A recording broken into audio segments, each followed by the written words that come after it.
All right, guys. Let's see how this sounds.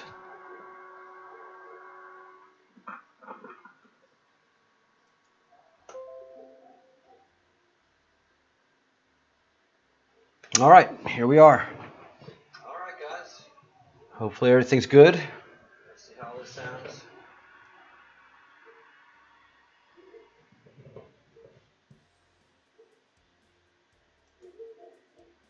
All right. Welcome to the live stream. I got a little more work to do on some details. Please let me know if there are any streaming problems that you experience along the way. Some ground rules. Please do an @me. So do a at the Breadcrumbs Project if you're going to ask me a question. And I will go through the comments section as best as I can. But when I start talking, it is hard for me to stop. I hope everybody is doing well. And let me see how this is going. All right. Are we? There we go. All right. Now you see me. Just have a little bit more work to do on the learning curve. But I hope everybody appreciates the new graphics and the new soundtracks and the other things that I'm doing. So, all right, let's get started. We have 27 people in here, guys. The sun has moved. I don't know what else to say. The sun has moved. The sun has moved. How many of you have wrapped your head around that actual fact? And thank God I have some great subscribers who are able to do the actual figures and calculations of the movements. And I have some folks that are at sunset tonight. Audio, echo. Yes, that should be done with now. Is there still an echo? Okay.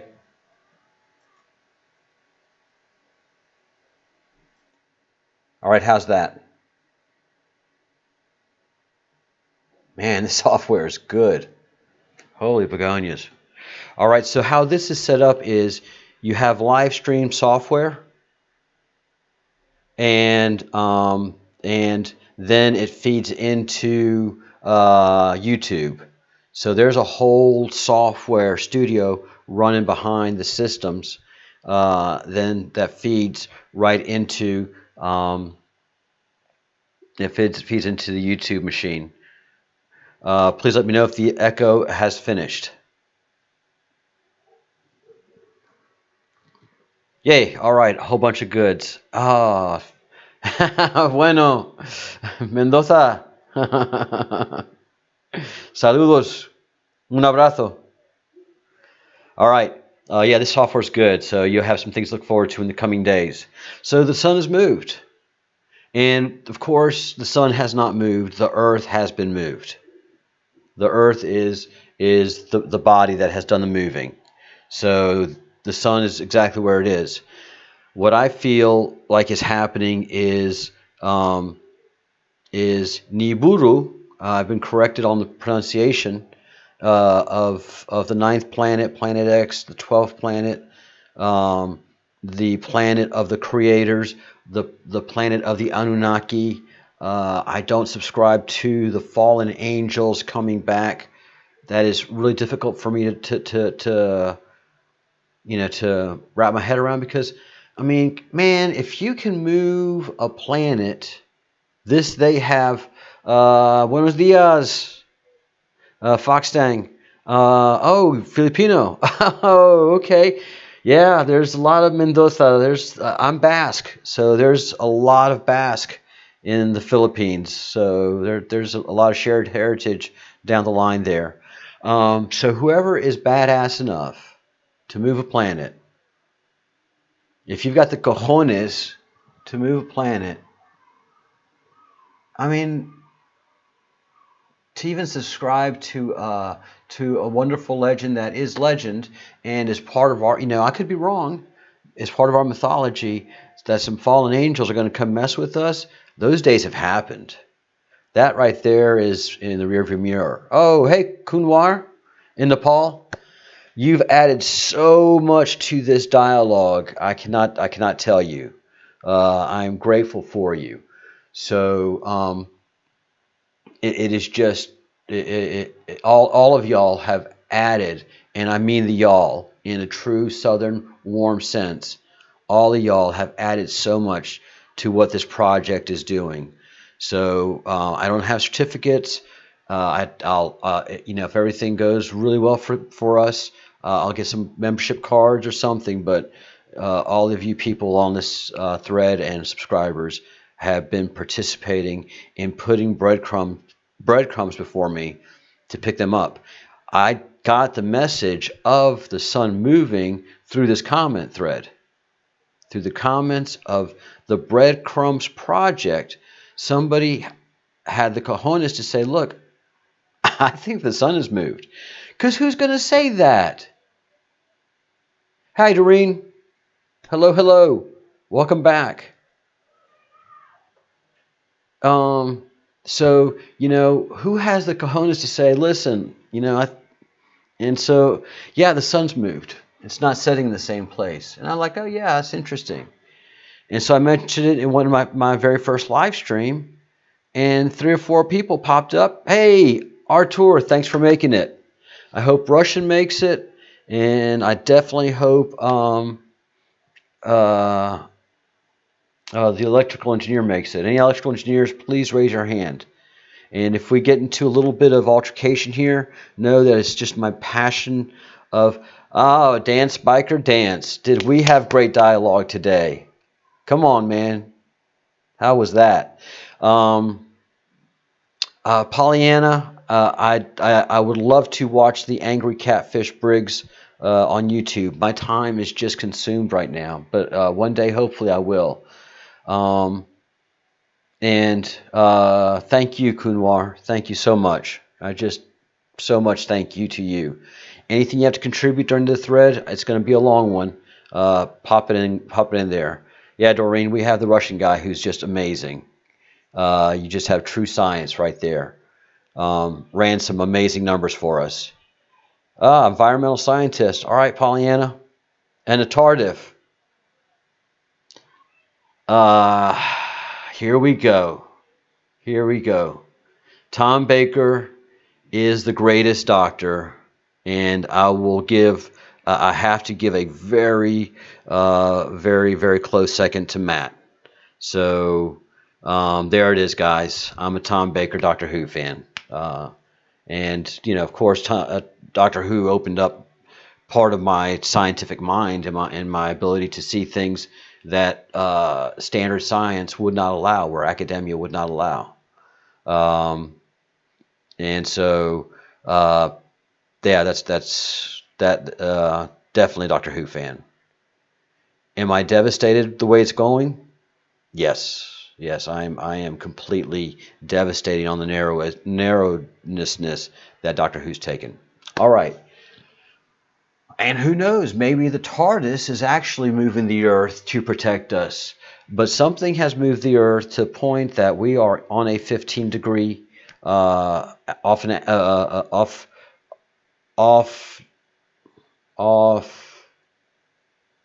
15 degrees off our normal axis. Well, Epic, there's only one Doctor Who version. Yeah, I mean, if there's other Doctor Who's outside of the BBC, I don't know them. I do not know them.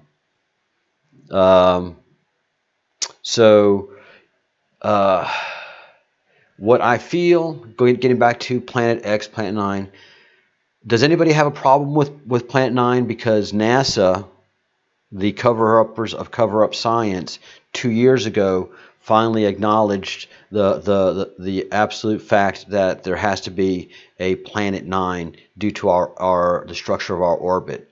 So I don't think it's the galaxies of Planet Nine or the solar system of Planet Nine, because Planet Nine has been described by the Sumerians. It's this, all that we know of the culture that came from Planet Nine is from the Sumerian tablets.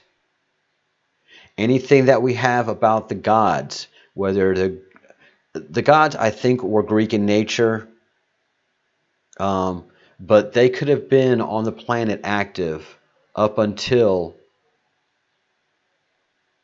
2000. I mean, 400 AD, because definitely what the prophet, the Muslim prophet, got from Gabriel was just spot on to what's happening. So, you know, you have to, you know, this is almost a court of law. If you've given good witness and testimony, and this is what we see happening, well, you got it from a good source. Who did you get it from? The archangel that we would consider Gabriel in the Old Testament. I'm good. You're good. I'm good with that.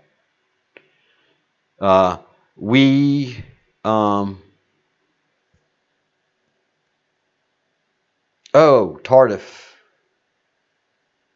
I said I went TARDIS. I'm thinking Tardif, and I went TARDIS. Ooh, I'm sorry if I made an incredible leap there. TARDIS, Tardif. Sorry, lots going on up there right now. So Chloe Mendoza. I'm going to call you Mendoza because I can't pronounce your first name. Is it Chloe? Am I okay saying Chloe? NASA cannot give us a straight answer. They had to stop giving us straight answers a long time ago. Part of their process is right now, and has been for a long time, is misinformation and disinformation. Thank you, young Alex. Thank you very much. Since day one, thank you. Keep having the conversation about Nibiru in the comment thread. This is important. You have to understand. I'm being a network engineer. You have to break through concepts that normal people don't think about and can't think through. I just to do subnetting, just to get an IP address of 192.168.1.10, and what it takes to do that, and then you have the mask 255.255.255.0, and to understand what all that shit's about, because you have to go into binary. So your brain has to break through a concept that is just so intense, which is binary code and the binary numbering system. You hit a wall, you hit a wall, you hit a wall, and you just keep at it. And one day, bam, you break through. You're like, oh shit, I get it. I get binary. Not only do I get binary, I get the hexadecimal system. Hallelujah. So throughout my life, I've had several breakthroughs, and there is just so much that you have to think about, that you have to allow to break through. So the whole concept of Nibiru is one, Nibiru, tomato, Planet 9, Planet 12, Planet X. It's all the same thing. You have to have that breakthrough in your life. And I'm not scared to talk about it now because it's happening. Whether you like it or not, how you see it or not, the religious debate that you want to have or not is irregardless now. As the Hopis say, the mask is coming off, whether you like it or not.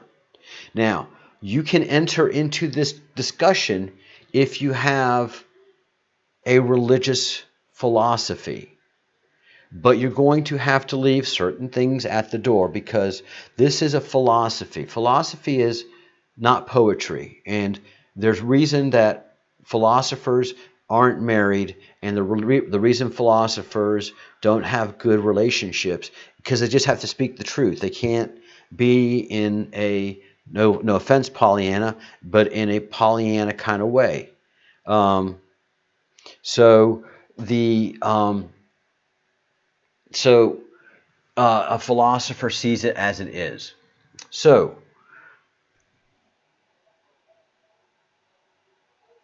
if you're Christian and you're coming at this at a Christian way, you've opened the door. But you can't sit on Christianity because you have no right in Christianity. And I don't mean this in an offensive way. You have to understand that Christianity came from Yeshua, who Yeshua was a rabbi. Yeshua was a kosher eating rabbi. There is not one Christian that walks the earth that does not have a greater faith to their religion than, in my view, at the minimum, a kosher eating Jew. It's not just that you have to wait for Lent and Good Friday to watch what you eat. A kosher eating Jew has to do it all the time. And they may well go hungry for a while if they can't get a kosher thing. It's not that they're being rude. It's not that they're being arrogant. They have a covenant. They have a law. And they have laws that they obey. So a covenant is not something lofty and greater than, life and mysteries and all that it is. A covenant is a business deal. You got to let that sink in. The covenant that God made with the nation of Israel and Egypt, and it's the big C, but it's not a great and lofty thing with golden arches and God said, all right, it's like any business deal goes, right? Who's been in business? Raise your hand. So you start a business. You have a great idea, you're solving a problem, all of a sudden you're making money, things are going good, and that moment hits in your business career where you kind of hit a wall. Because you're making money, you're doing okay, you've done fine, and you just hit a wall. So the partners in the business and everybody that started in the upper business starts misbehaving a little bit. Some people aren't working as hard. Some people aren't working as more. Some people aren't making as much.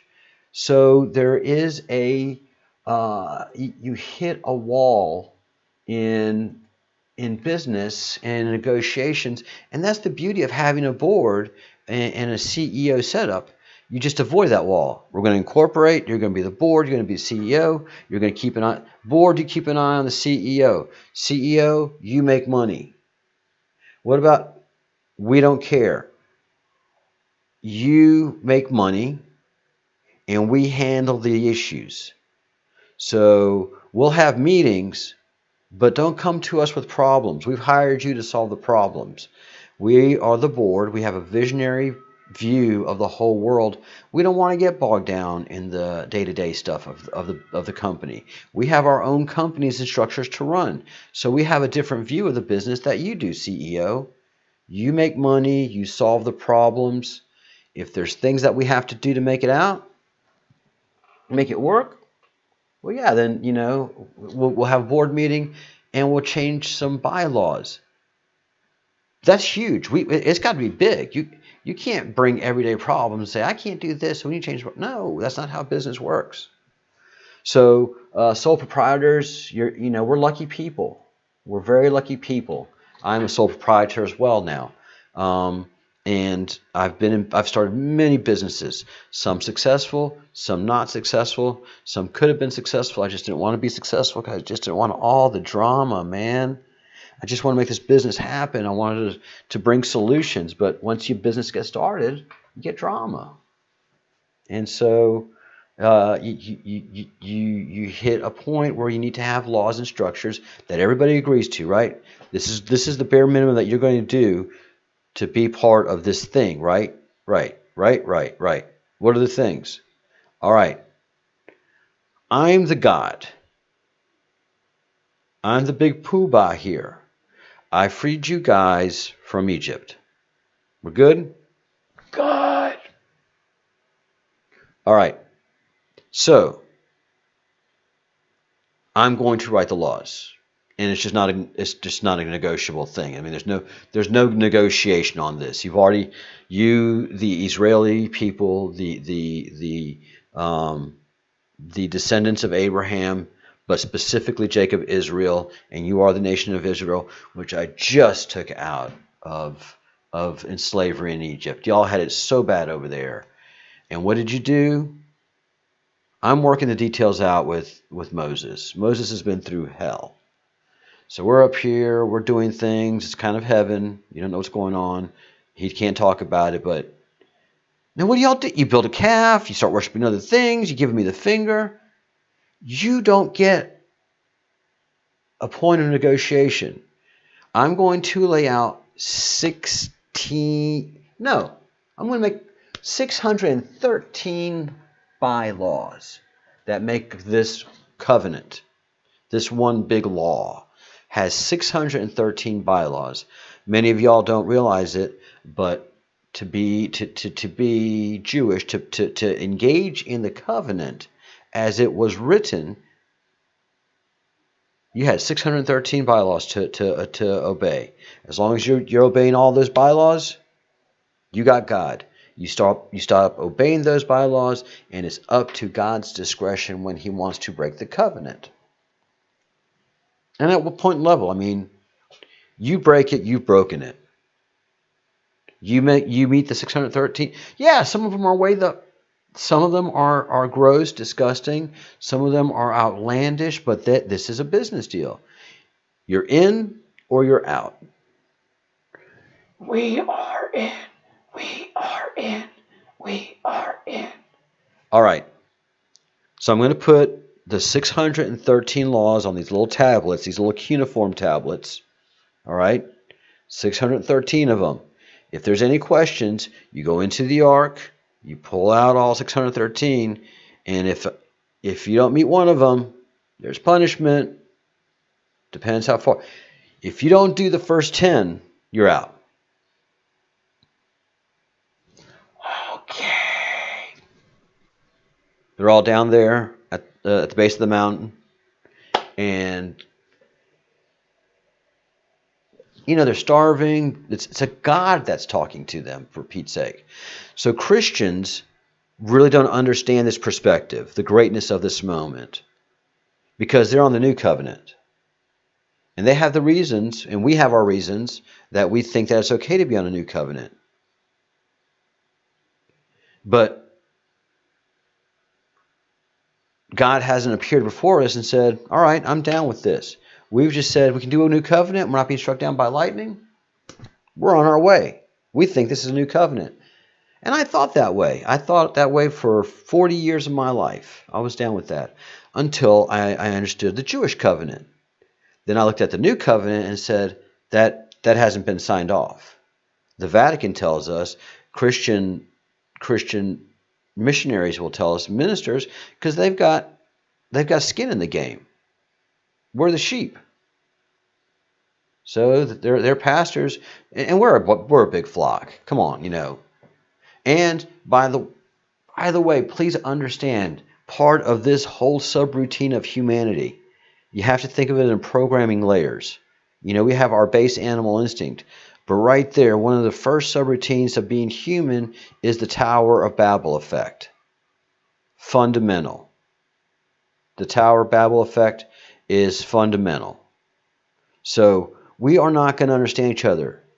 This is why this forum works so good for us, gang. 49 of us watching.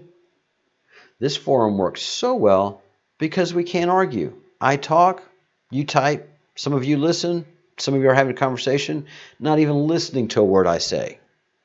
But I don't get mad. I don't have to argue with anybody. So, here we are in the desert. The Jews are having an oh no moment. We really messed it up because we're in the middle of the desert. We can't go back to Egypt. That can't happen. How are we going to survive? Oy, oy, oy vey, oy vey, oy vey. How did I do this? All the mothers there. I told you not to make the calf. I told you not to dance a dance. Why you dance the dance with the calf? Ay, ay, ay, ay, ay, ay, ay, ay, ay, ay, ay, ay.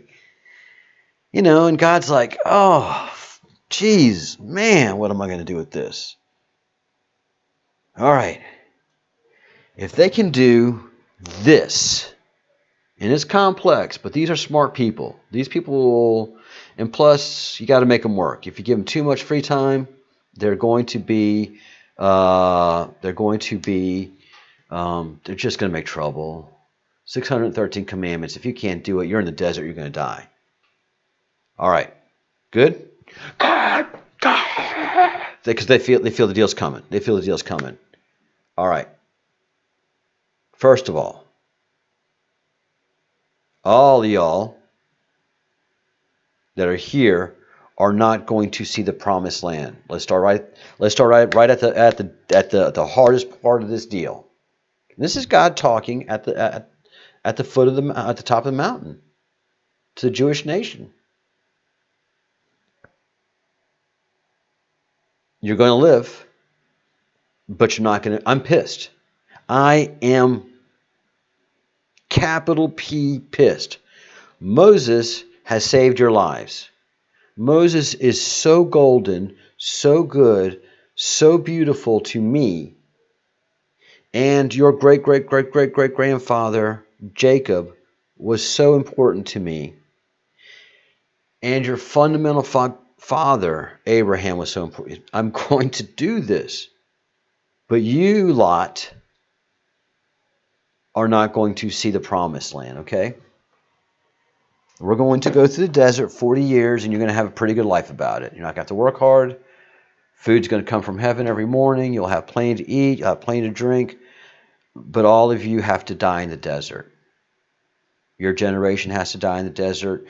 Your children and your children's children will see the promised land. And it will be the land of milk and honey, but you will never see it. Deal? Oh, well, God. Deal? Oh, all right. Wait. So you're promising that our children,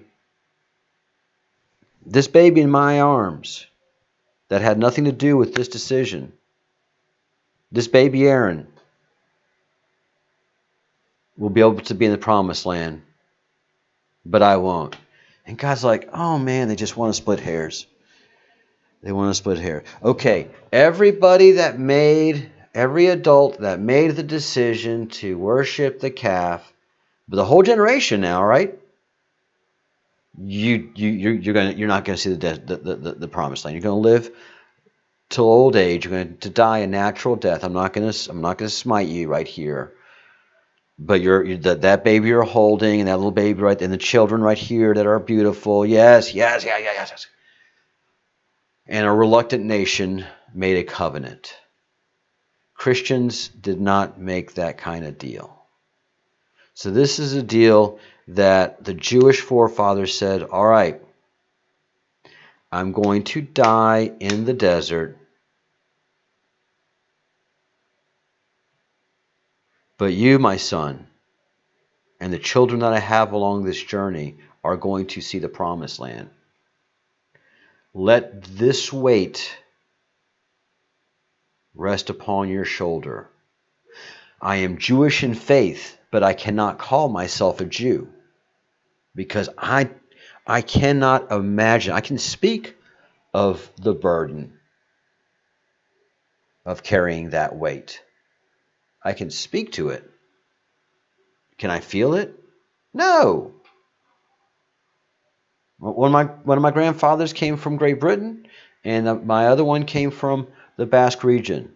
I mean, there could have been, in a Celtic past, a combination of their genealogy, but I've got nothing Jewish. I could never say that my forefathers actively committed suicide over 40 years so that their children could have a better life.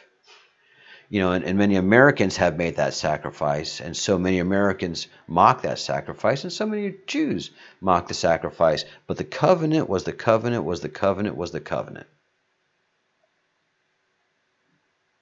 So that one God that freed the Jews by fighting another God in Egypt, all right? So that's in the Bible. So right there we have two gods. And really what Pharaoh was saying was that he did not have just one God. He had a pantheon of gods. And Moses was like, yes, I've been here. I know. But you know that the Jews have their own God. We didn't worship Pharaoh's gods, and Pharaoh didn't have to worship our God. We did our thing, as the Jews always do. They're faithful to their God. Why do people want to kill Jews all the time? Because they're not going to go with your government. They're not going to go with your faith. They're not going to go with whatever you're trying to do to make them to change their fundamental ways. They will be in your nation. They will obey your laws. That's it. They're going to practice their faith. Their idea of society will never be your idea of society. They have a whole different way of being society. And if they don't do that job of being their own society, they're no longer observing the 613 commandments. Because the Christians only observe 10. And they don't do those very well.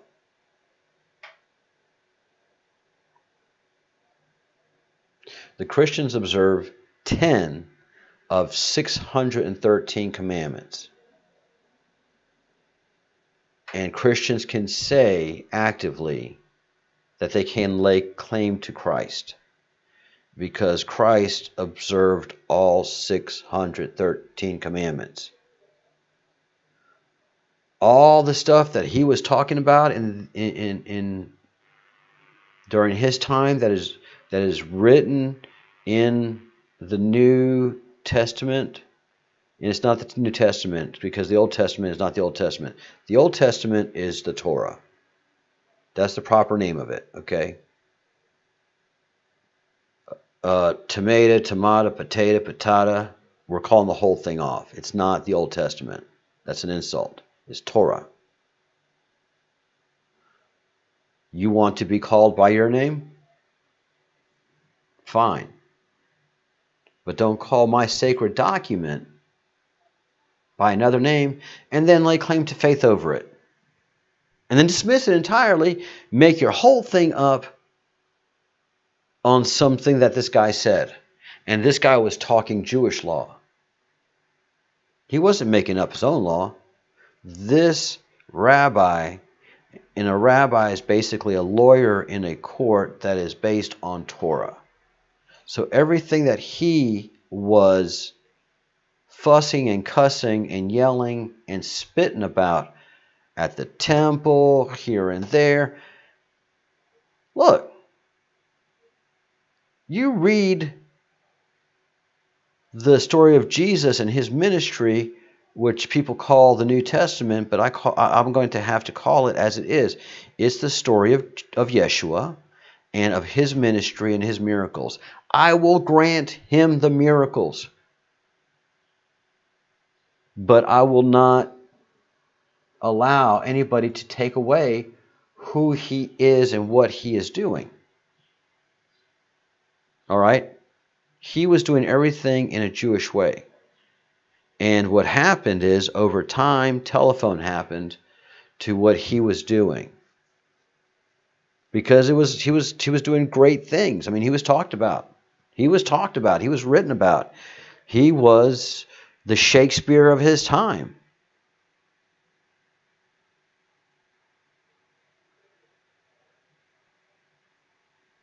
He was speaking truth to power, but he was speaking Torah truth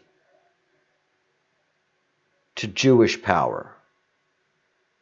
If you look at the New Testament, if you look at the story of Yeshua and his ministry through that concept and lay no claim to it, then you're being honest to the book.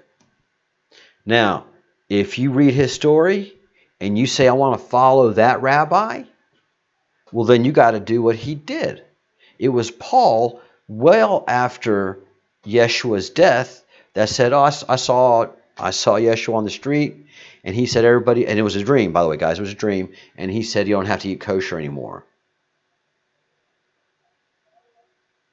You go to a bunch of men who are trying to run a ministry that are Jewish in faith and origin, who had a great rabbi who ate kosher, and you have this Roman Jew suddenly come in and said he had a dream, and that the people to follow Jesus didn't have to eat kosher.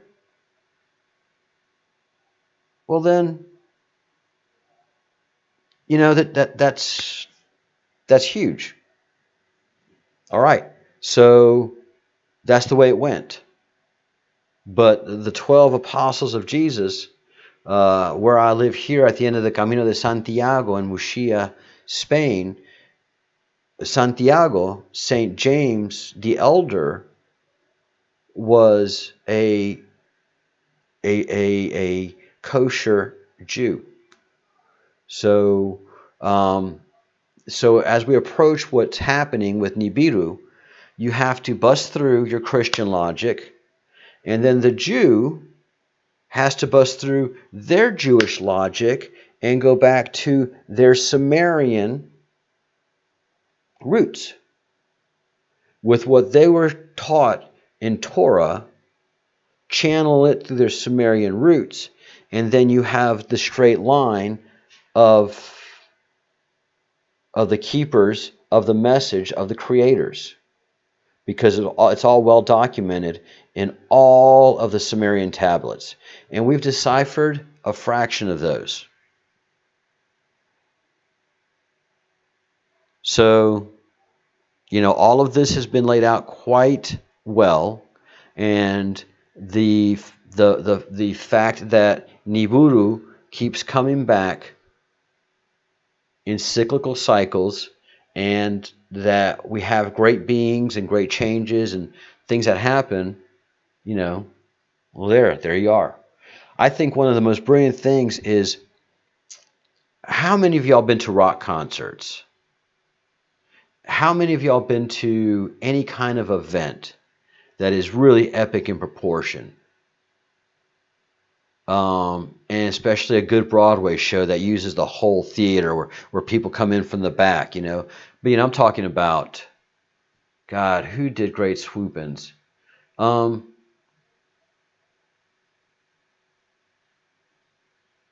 Pink Floyd back in the day, they had great stagecraft. But I think Iron Maiden probably right now is the keeper of the throne of stagecraft. Right now we're experiencing stagecraft of the creator of Nibiru. That's why we should not have fear and think, oh, the dark angels. Man, if they want to do something, they're moving a planet. They're changing the axis of a planet. So this is great power that we are encountering. This great power has left an incredible written record, a well-established written record, and we've done our dead level best to ignore it, because it's easy to ignore. We have the freedom of good and evil. We can choose between those things, and nothing happens to us really on this plane. We may encounter some laws, and they may have repercussions. But if we can get away with it on this planet, we get away with it. We're not going to get away with it, because one of the parts of our programming is we have a soul. So we don't get away from this scot-free. So all those drug lords and all that stuff that had just that bomb life, that gangster thing, it's been made clear throughout history, throughout every single religion. Please understand, you are responsible for your actions. You have signed here. Your soul has signed here to be on this journey. Remember, you're going to be judged at the end of this journey. You have 60, 70 years. You may have 5 days. You're good. You have not done anything bad. If you died in childhood, you don't have to worry about the scales. But if you lived a life on this planet where you did not do good things, where you did not say good things, where you did not think good thoughts, and you have a strong record of that, your soul has a strong record of that, well, man, I mean, sorry, but you've got to suffer. You're going to suffer for a while, and until, the one who has, cut this deal with you, Club Mendoza, this is my podcast. So after I finish these recordings, then they get processed by YouTube, and then it's up there for anybody that you want to forward this to. YouTube is virtually one of the best podcast mediums out there. Thank you, Richard. Thank you all very much. I'm just passing on all the thoughts that I've had to just bust through to get to the point where I'm at right now. But fundamentally, all y'all, and you can tell I'm Southern because I'm authentic Southern because of the free way I use the word y'all. I can use y'all in the singular, I can use y'all in the plural, or I can use the y'all in a group. So I'm a master of y'all. But all of y'all are responsible for your soul. Oh, you can make fun of the Catholic Church. Man, you can do those star worshiping things and pentagrams and all of that. And do you think the Creator is moved by that? I mean, you think he gives a rat's ass that you make fun of him and all that? You signed the contract, so you're going to come back, and your soul's going to get there and go, look, when I was there, I was drinking a lot, I was doing a lot of drugs, and my family situation really wasn't good, and I wasn't a Kardashian. Well, they're in worse condition than you are. So why did you? Because there was times in your life I sent plenty of messages in your life to get it straight. All you got to do is seek forgiveness to me, whether it's through that guy Christ that they're talking about. If you scrub the if you make an effort to scrub the stains from your soul, then yeah, I mean, I'm going to be good with it.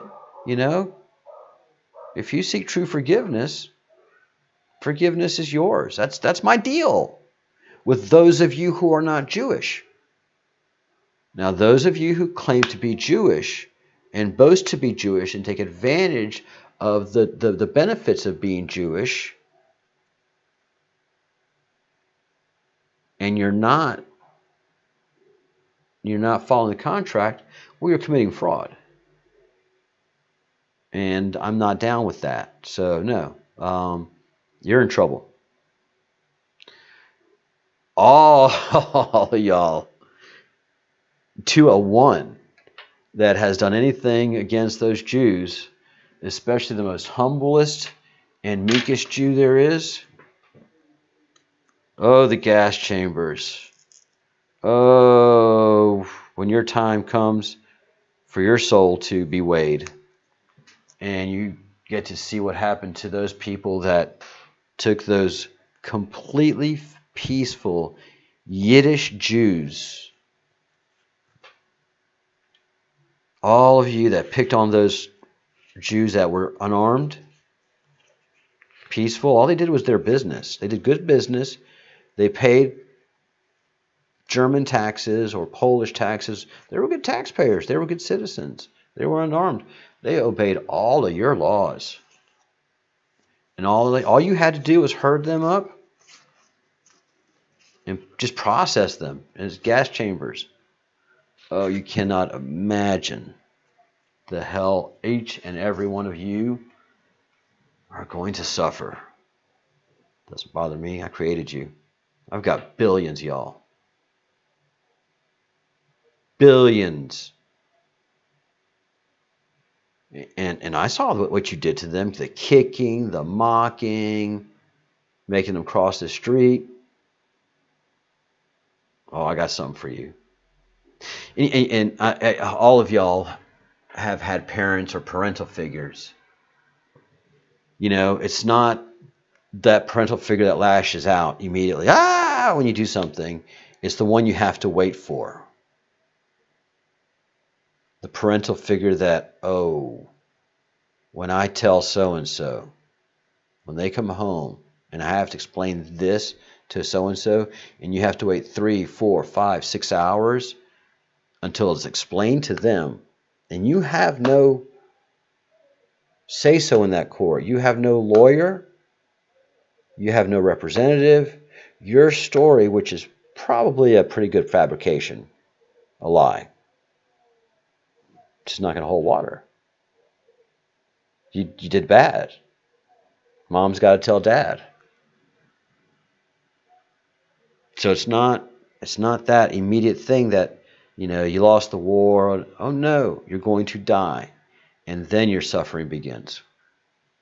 So that's what I'm talking about. I'm talking of that level of faith. It's not the religions, because each religion had their own thing going around the world.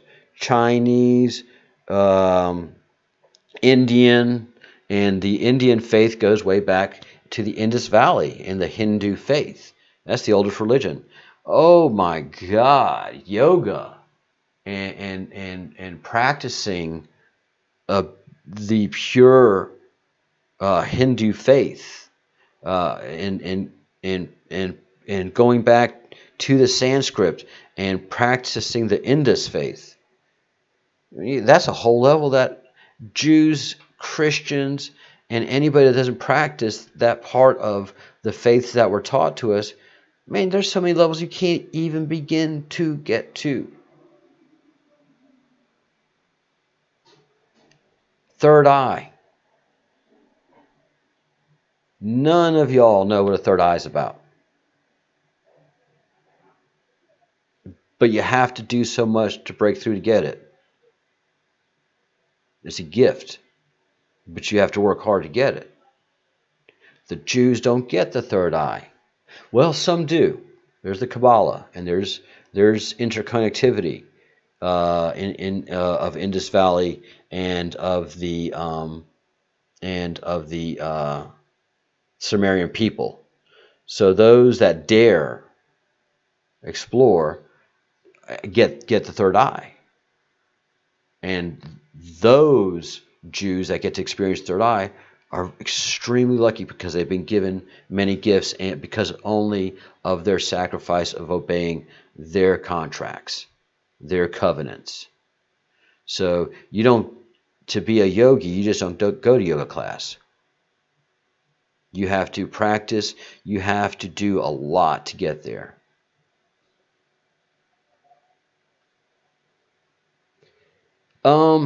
I don't.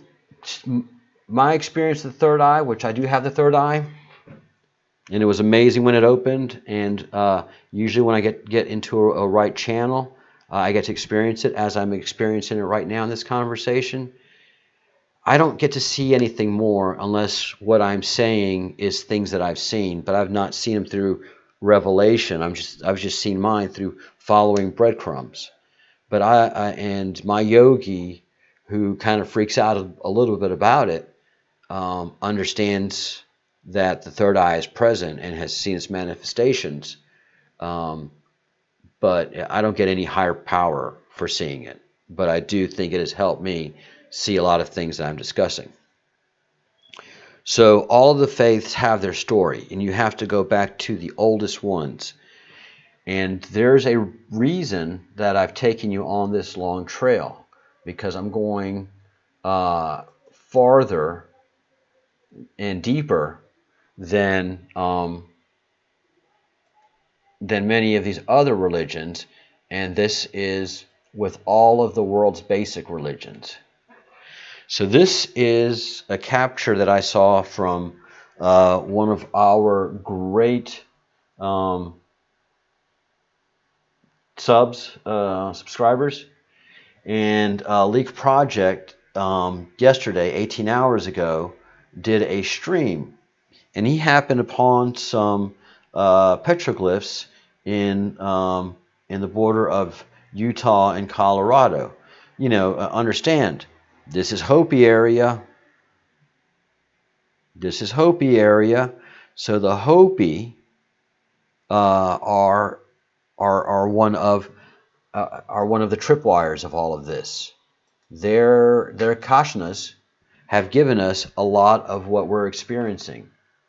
So this that we're seeing right here is an extremely old petroglyph. So I'm going to play this, and let's see how this goes. I'm going to play this. I am going to mute my mic so that this runs clean. But notice what I'm going to do right here is point out that this has to do with the two comets, I think. These are the two comets, and this is when they're getting close to each other, and this is a filament that builds between them. And this filament is a Birkeland current.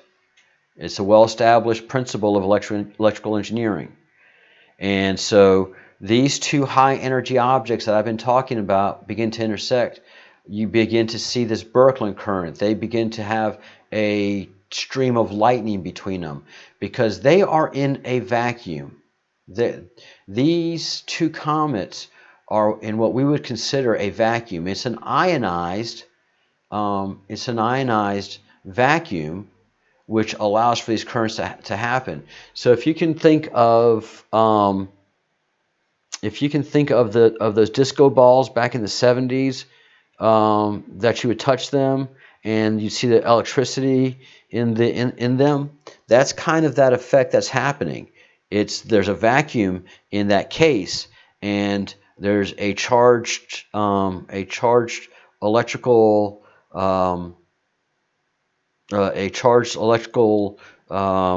what's a good word for it? Charged electrical. I know y'all screaming at the computer. Probe. And probe's a horrible word. Rod. A charged electrical rod that's partially encased in that vacuum, but not actually in that vacuum.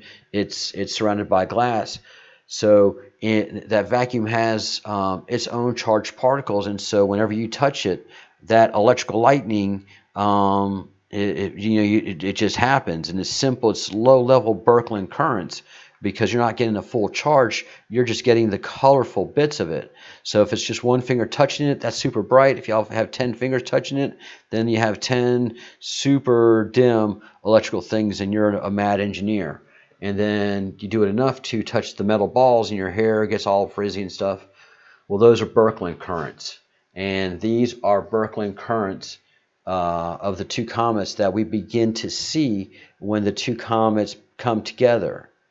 And then when they begin to pull apart as they pass each other, because this is not going to affect the comets themselves. They're traveling at ultra high speed. So these two projectiles have such kinetic energy that this isn't going to affect them at all. Even though they are rock and dust, they're in a charged particle environment. Their gravitational fields are really, really kind of intense. Their gravity is not more, but it's just a little more intense, and so there's just more magnetism to everything. So everything is super shocky. On the surface of those two, they're not. We still have yet to have one single picture proof of a comet that is a ball of ice. We yet to have that. Okay, every single bit of scientific information that we have of comets are that they are, first of all, rock, and most of all, dust, and nothing of all water. Nothing. Zero. Zilch. Nada. All the picture proof. Now, there are fairy tales that you can read, and there are fairy tales from the Brothers Grimm, and Disney has fairy tales, NASA has fairy tales, and JPL has fairy tales. The Brother Grimms were very intelligent. Walt Disney was a genius, and he has long-standing fairy tales. NASA is composed of geniuses as well as JPL, and they can still read fabrication and fairy tale and reproduce fabrication and fairy tale because there's just no one to challenge them. If anybody says, but the picture shows rock and dust, well, then the NASA person will yell at you. So that's all they do is yell at you. They get incensed. They say they have degrees. They study so much. They know more than you, and then they just get mad and walk away. And they just talk bad about you. They cannot bring photographic proof. There is a big problem with reproducibility in science. So with that, and knowing that these are the two comets in a petroglyph, let's take a listen. And knowing that this is more ancient than Jews, this is more ancient than Yeshua, the Christ, and this is more ancient than so many things we can even imagine. Project. How's it going? So driving down the road, I'm just a mile maybe away from the Utah-Colorado border. I'm on the Colorado side. Gorgeous day out here today, and I noticed literally while I'm driving on the side of the road, look at this petroglyph panel. Look at these very interesting petroglyphs. So now some of these are quite a bit more modern. Like this one's from 1942. 42, that's one of my favorite numbers. The sum of all things. And you can tell people have added to it since then. But these ones right here are what caught my attention. So look at this guy. Would you just look at that? It's an interesting, you've got the circle shape here with something in the center. And I'm not going to touch it, but I am just outlining it to show you there. And then something above it, like it's coming out of its head. And actually, this camera is showing this even better than what I can see with my own eyes right now. So this is awesome. And then here's another one of those squatterman dudes with something coming out of his head. Very interesting. And then I noticed this one, this petroglyph right here. You'll notice the circle right there, the line, and then a circle above it. I see that type of petroglyph sometimes even further, like the line will come out, and I see those a lot in Utah. I've noticed those a lot in Utah. And then there's something going on right here. I don't know what's going on right there, but this is interesting. That's definitely a star. That's some type of star. Below it looks like a Martian dude with antennas coming out of his head. I'm not saying it's aliens. I'm just saying it looks like aliens. So I got a bunch of squatterman dudes, and this one's very interesting. Look at the things coming out of the side of his head, right below the star, and then something there, and then I'm not really. I guess we got another squatterman here, and some of it's been faded away. Was this a foot at one point? I think that might have been a foot, maybe. And then there's another one of those arrows, and also. I wanted to thank my friends over at TradeLikeAGenius.com. Check out TradeLikeAGenius.com. Today is the last day to get their bundled course. Check out the May Day special. And if you take that course, let them know Elite Project sent you. They'll invite you to a membership-only course. It's a membership-only class. Bob's going to be there. I might be there. I think Bob's partner is going to be there, a trading partner. There's going to be a lot of pros there. So just that one class itself, it's worth its weight in gold, in my opinion. So TradeLikeAGenius.com. Quit trading like a fool. Hello. Take the guessing out of trading. Then it gives you more time to go do stuff. Like explore petroglyphs and watch Leaf Project. I'm going to show you the area some more here in a minute, but look at this. It's kind of interesting.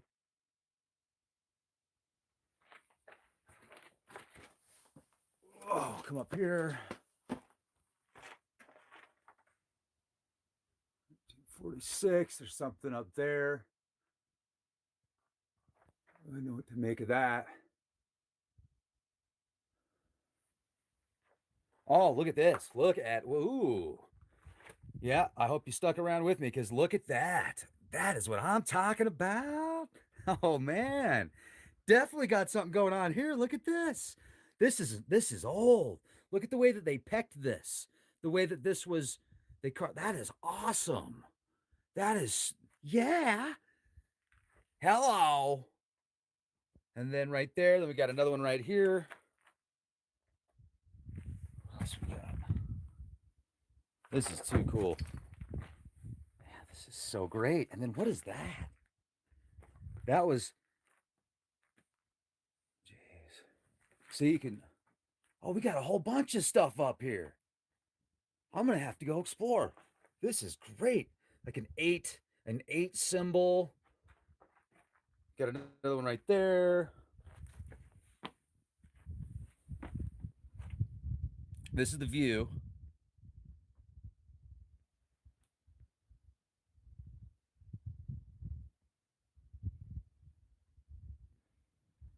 Okay, so not really sure what to make of that.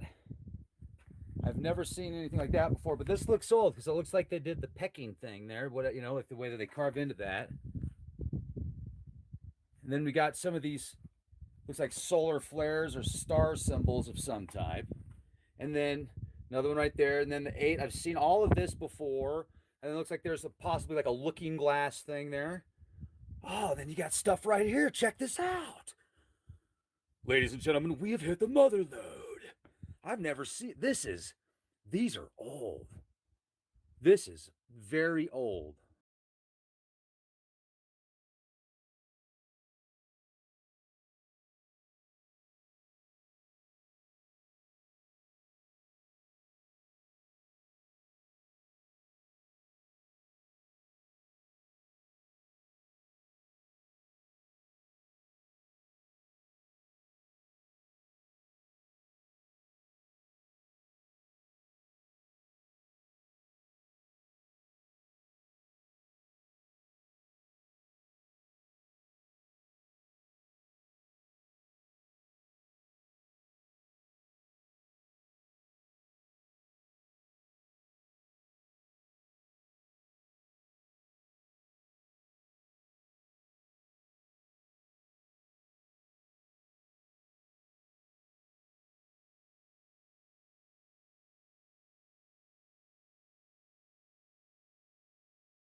Go live and see if that helps. All right. Sorry about that. I had to wait for everything to sync back up. This Hopi drawing that we see gives us an indication of what's going to start this process. So my guess is the 23rd is when we will see the arcing of the comets, and we should be seeing what the Hopi are describing here, because as they get closer together and their electrical fields start to become more excited towards each other, they will create this Birkeland current, and then the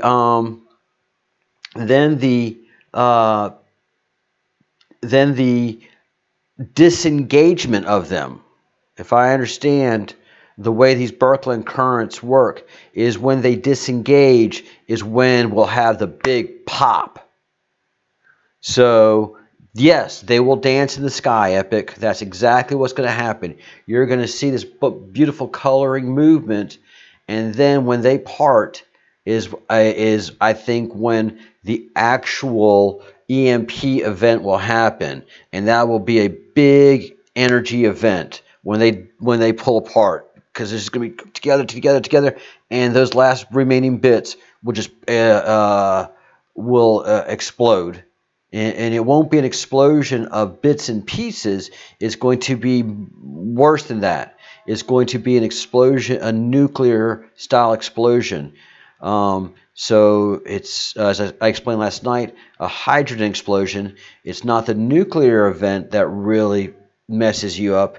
It's the nuclear event happening with a bunch of small hydrogen atoms, the smallest atoms that they can get, compacted into a container, and those experiencing that nuclear event cause the mass destruction that is a nuclear bomb. So when those Birkeland currents pull apart, snap, and it's just going to be so massive that it's going to generate a bright light.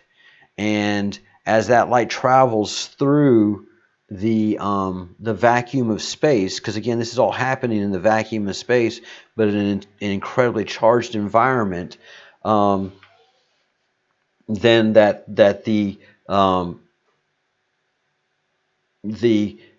light will be able to move as light does. This is not going to be the same kind of light as sunlight. This is going to be a whole other light indeed. So it's going to be more normal light. So the redshift is going to occur as the expansion of the event occurs, and so as they expand, then the red light gets to go faster than all the other lights, and then the ultraviolet lights. Those are just lights we can't see. It's the visible spectrum that we're going to see this grand event. Unfortunately, the southern part of the hemisphere, whichever that is right now, because our planet has tilted 15 degrees. That's why we're seeing the sun not be in its normal place, because we've tilted. So they are making sure that as much of this globe can see that epic event occur. And I don't know, I mean, they could actually be tilting us in a way that, both ends of the globe could see the Birkeland currents. And as the planet is turning, everybody gets that surface that surface exposure. That's just a guess. That just came to me right now. And so the red light from that event will come first. Then, of course, it's a gigantic sound that we can't imagine. Remember, these comas that these comets have are 5 times the surface of the sun. So 5 times, not 5 times the size of the sun, 5 times the size of the sun. So these are 5 suns, and the sun is ginormous.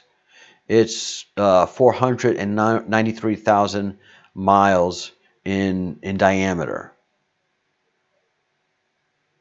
So these are billions of miles in diameter, and that's the visible coma. So their charged particle area is bigger too. The distance from the planet that they are, what NASA tells us, I don't believe, because their brightness does not represent their distance. These things are really bright. They're not star bright. They're not sunshine bright. But everybody at night, at a good night, can see both of them. And NASA's telling us that we shouldn't be able to see Atlas. Atlas has been pulverized, but I can point to it every night. There it is. But NASA, the fabricators of fairy tales and of feel-good science, they don't have to explain an electrical universe if they can just say, well, Frosty the Snowman is really a comet. Really? Yeah. You want your masters? Yeah. Can you say a comet is made of ice? A comet is made of ice. There's your masters. Well, I mean, that's one of the fundamental lies to get your master's degree. Why shouldn't just about everything else except for the math and the true observational science be accepted and tolerated? I'm not saying they're stupid. I'm just saying they have to regurgitate what they are told. And the reason that none of these people in any of these academic settings can tell us what's going on is because they aren't being told what's going on. They don't know how to find their own signs. They don't know how to find their own stars. For the most part, most of these academics today really don't know how to use a fundamental children's telescope. They're used to the big, they're more programmers than telescopes. And one of the really cool things about this now, you want to know the really cool things about this that lets you know that this is pre-show, baby. This has been planned. This has been going on for, probably 2,000 years of planning. When you go to a concert and you see people that are wearing the black shirts and little flashlights going all over the place, and you see a lot of movement, and suddenly some things start lowering, and then, little backstory stuff, and then the spotlights start to distract you from what's happening up above and behind you, and the stage is really getting bright and exciting, and the music's coming on, and then they scare the bejesus out of you with something out of the back, and all of a sudden a World War I biplane just starts screaming from the back of the stage and just shooting at the stage, and then hits the stage, and it just you have the pyrotechnics go off, and the crowd goes nuts because they're expecting it. They're youths. They have the album. They've been told what to expect. Now, you put a bunch of geriatrics in that auditorium that have never heard Iron Maiden in their life, ever. Not only that, they've yelled to turn that mess down. Why you listen to that racket? Turn that down. And all of a sudden, lights go on, and all the stagecrafts go on, and everything else, and then this World War I biplane comes screaming towards the stage, and the music's going, and the people just, God, Jesus, help me, Lord, I'm praying to you. You have the same show, the same movie, but it's totally different experiences. They're totally different experiences. And that's what's happening on the earth right now. You have one president of the United States, and you have one set of people that looks at him one way, and a whole other set of people that look at him completely different. So, they've already told us that UFOs exist, and nobody's cared. So why are they going to tell us that the Earth has shifted 15 degrees on its axis? Why? Half of them are saying that, global warming. We fully expected the Earth to shift. We've been warning you that carbon dioxide, which makes up 0.03% of our atmosphere, okay? They have been warning us that 0.03% of this atmosphere is going to shift our planet 15 degrees. Good job, industrial America. Good job, corporate America. This is what you've done. What? How's 0.3% of the atmosphere and, working factories going to shift the planet in less than a month, 15 degrees? Or I don't know how long this has been going on, but this is how long I've noticed it. Well, I've noticed it for a day now, actually, quite frankly. I noticed it a day when everybody told me, and I watched the sunset yesterday. I'm like, that's not where it's supposed to set. So what's happening is great stagecraft. Our Creator created us. And if we still navigated by the stars, the entire planet would know that something is going on. Something's up.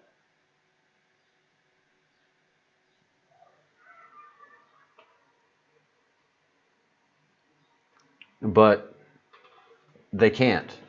They're not allowed to.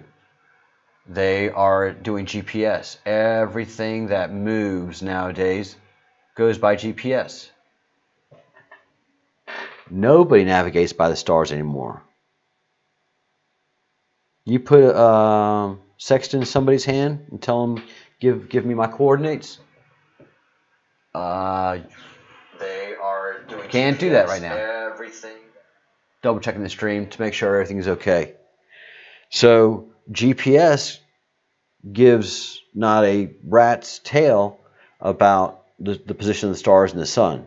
Everything is as the satellite does it. And if you have anybody looking at a sextant right now, they're going, I thought I knew how to use this thing, but I'm not coming up with the calculations. So the sun has moved 15 degrees. The sun doesn't move, the planet's moved. Somebody, and it wasn't global warming, and it wasn't the factories in America or corporations that moved this planet a perfect 15 degrees.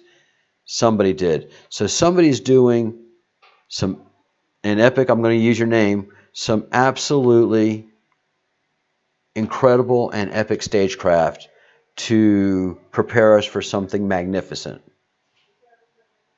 So this is all pre-show right now. Like I had my pre-show, getting everybody's attention. There's been pre-show happening for quite a while right now. And so when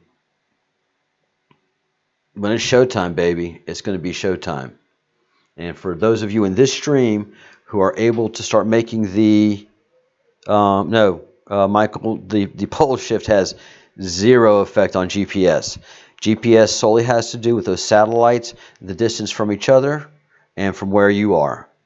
The GPS could give a rat's ass about where the North Pole is. And GPS does not believe in Santa Claus. So this all this stagecraft is going on for some amazing reason, and it's going to go down in a very safe manner because the Creator cares about us, and those that have faith are going to know it is the end of days. They're going to be running to their Bible. They're going to be running to their Quran. They're going to be running to their Torah. Like, oh, Jesus, what am I supposed to do? These are the signs. There's no doubt about it. The breadcrumb projects are going to be like, whoa, that dude was right. Or if nothing happens, how in the fuck did the planet go on a 15-degree incline and nothing happened? That's crazy. So at least I've got some great science to move forward with if we do not have the big EMP occur. I've got to yell at NASA and JPL about this ice comet stuff, and then we have to have a long talk with somebody about how do we readjust everything to the 15-degree angle, because our sun is off the solstice track. Our sun is not on the solstice track at all. Yeah, the best way to do this with your eyes, you cannot deny the sun is not in the right place at sunset. That's undeniable. And that's if you've got an explanation for that, if NASA can tell me why that's happening, I'm golden.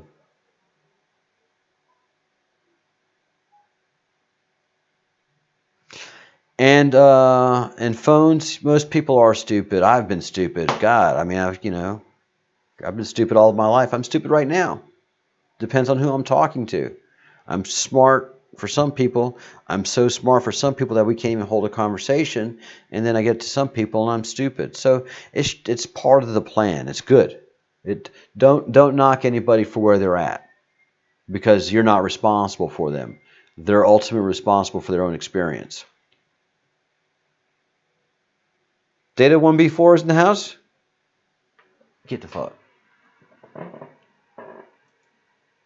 Let's do a little roll call.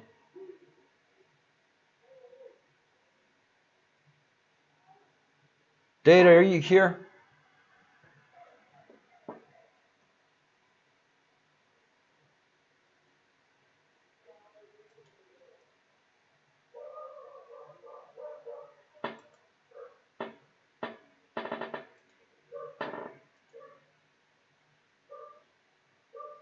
Okay, Data's not here yet.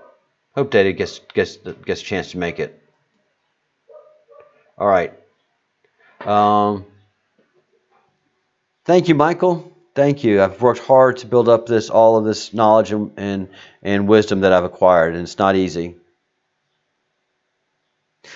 Pollyanna, there's a great video for you to watch. And let me see if I can go in my histories. I'm not going to pull it up to view because it really does hammer my system. I'm going to work on that pretty soon. But let me take a minute. Everybody talk amongst yourself, because there's an incredible video that everybody needs to really, really see. And this is how our problem made it into our system. How do I stop that?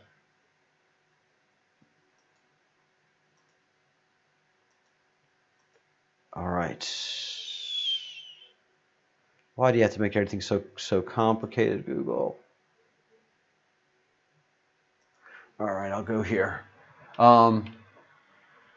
There is a problem, a long-standing problem that no one knew about in science, and that is the reproducibility problem.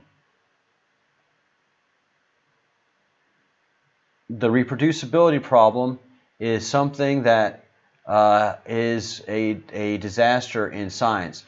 So when everybody says, "Oh yeah, well yeah, we can reproduce, we'll peer review it. We won't reproduce it to save money and to make things go faster. We will do peer review." And what happens is you have papers and ideas that make it through a process that have been unproven, but all of their colleagues have read it, if they have read it, and said, "Yeah, you're right. You're awesome. You're a PhD like me."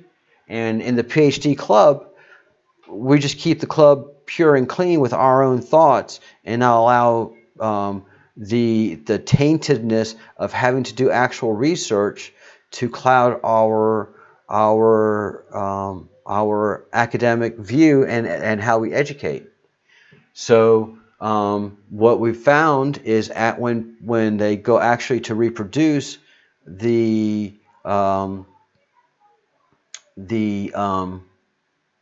conclusions that the person submitting the paper has done, when they go to reproduce the science, they can't do it.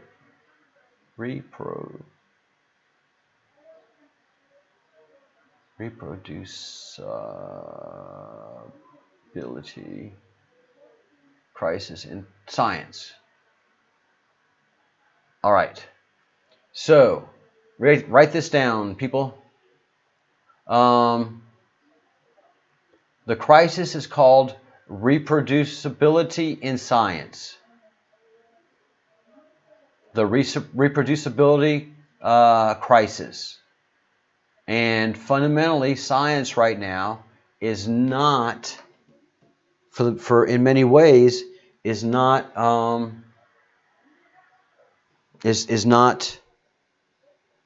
sacrosanct. It's not something you can count on.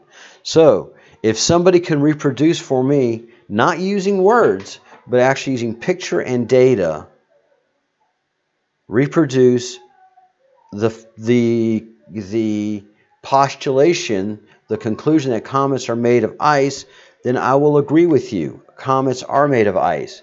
But if you cannot reproduce that for me, then I can't believe you.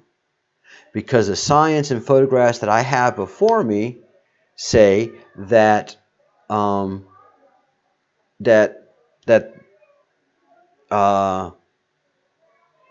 science before me says that comets are made of dust and rock and nothing else. And they're held together by a weak gravitational force. They're not held together by ice. Yes, 100 years ago, you betcha. How is something held together in a vacuum that doesn't have a strong gravity? because certainly dust doesn't have any gravity, and certainly rock doesn't have any gravity. So these comets have to be balls of ice. And the reason we see them, duh, is because they're gassing. They're giving out gas, idiot. They're outgassing. And that's why they have that long tail, is because that's gas. Gas and dust. You don't believe it? You have pictures otherwise? You fail. You don't get to advance. Your idea does not get to advance because you cannot beat my PhD. So, sorry. So that's how the Mandela effect... Huh? I got it. I brought the Mandela effect in. This is how the Mandela effect has happened to comets. You heard it here first. For that, I deserve a break. The Mandela effect has happened to comets. All right, guys. I am going to take a quick break. So, I will be right back. Let's see.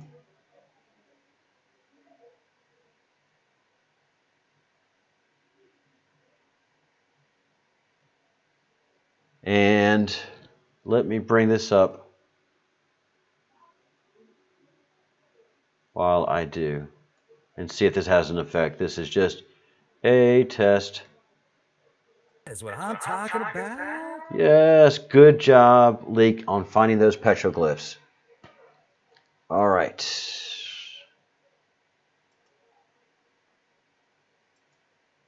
And that. All right. I will be right back. And we can talk more about the Mandela effect on comets.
as possible. So who didn't see two comets in that picture? Who didn't see two comets? Because that's all I see now when I look at that picture. And so the best case scenario out of all of these two comets intersecting is that the comets just cross each other's path. So one's coming one way and one's coming another way, and they just cross. And maybe we'll see a giant cross in the sky. That will be the worst. That will be the best case scenario. That will be no EMP, and that will be me with a little bit of egg on my face. But I think all the other science I've generated has made this Breadcrumbs Project adventure absolutely worthwhile. The worst case scenario is what we see with those Birkeland currents and the two comets crossing and giving a big discharge in the sky. Now, this image that we have is not just in the Hopi region, all over the Hopi region, but this is around the world. This is found in caves. This is found in rocks. This is found all over the world. And there are also burst petroglyphs, big bursts. So this is ancient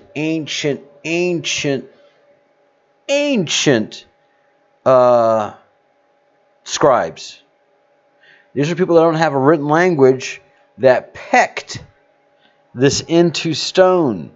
It was so important. It wasn't because they were being artsy, because the location where these petroglyphs are not artsy, but they do have incredible vantage points, and they do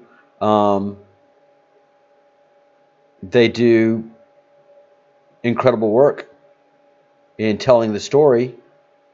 So this is meaningful. And Nibiru, Planet 9, Planet X, Planet 12, didn't just visit this planet one time. It visited our planet many times. So there's a long written tradition in the Sumerian cuneiform tablets that litter the Levant. No, is it the Levant? Well, anyways, that between the Tigris and Euphrates, there is a ton of cuneiform tablets that we haven't even found, and they all say the same thing. So let's see. What have I missed in the comment thread?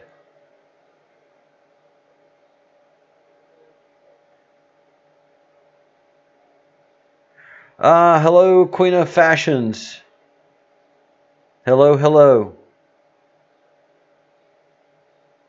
All right, let's take a minute and let's do a roll call from everybody that's in the thread.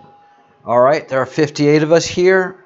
I'm in Murcia, Spain, or Muxia, if you're an American. Where is that? That's at the northwest tippy point of northwest Spain.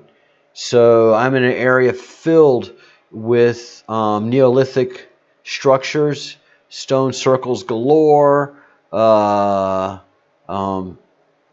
kind of Neolithic and megalithic stonework, to be honest.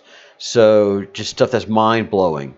And if you go from where I am and just go straight north, basically, you run into Great Britain, and at the tip of Great Britain that meets with Murcia is where they have all the megalithic and stonework. So there's a connection between the Celts of my region here and the Celts the Celts of England. There is undeniable connectivity here.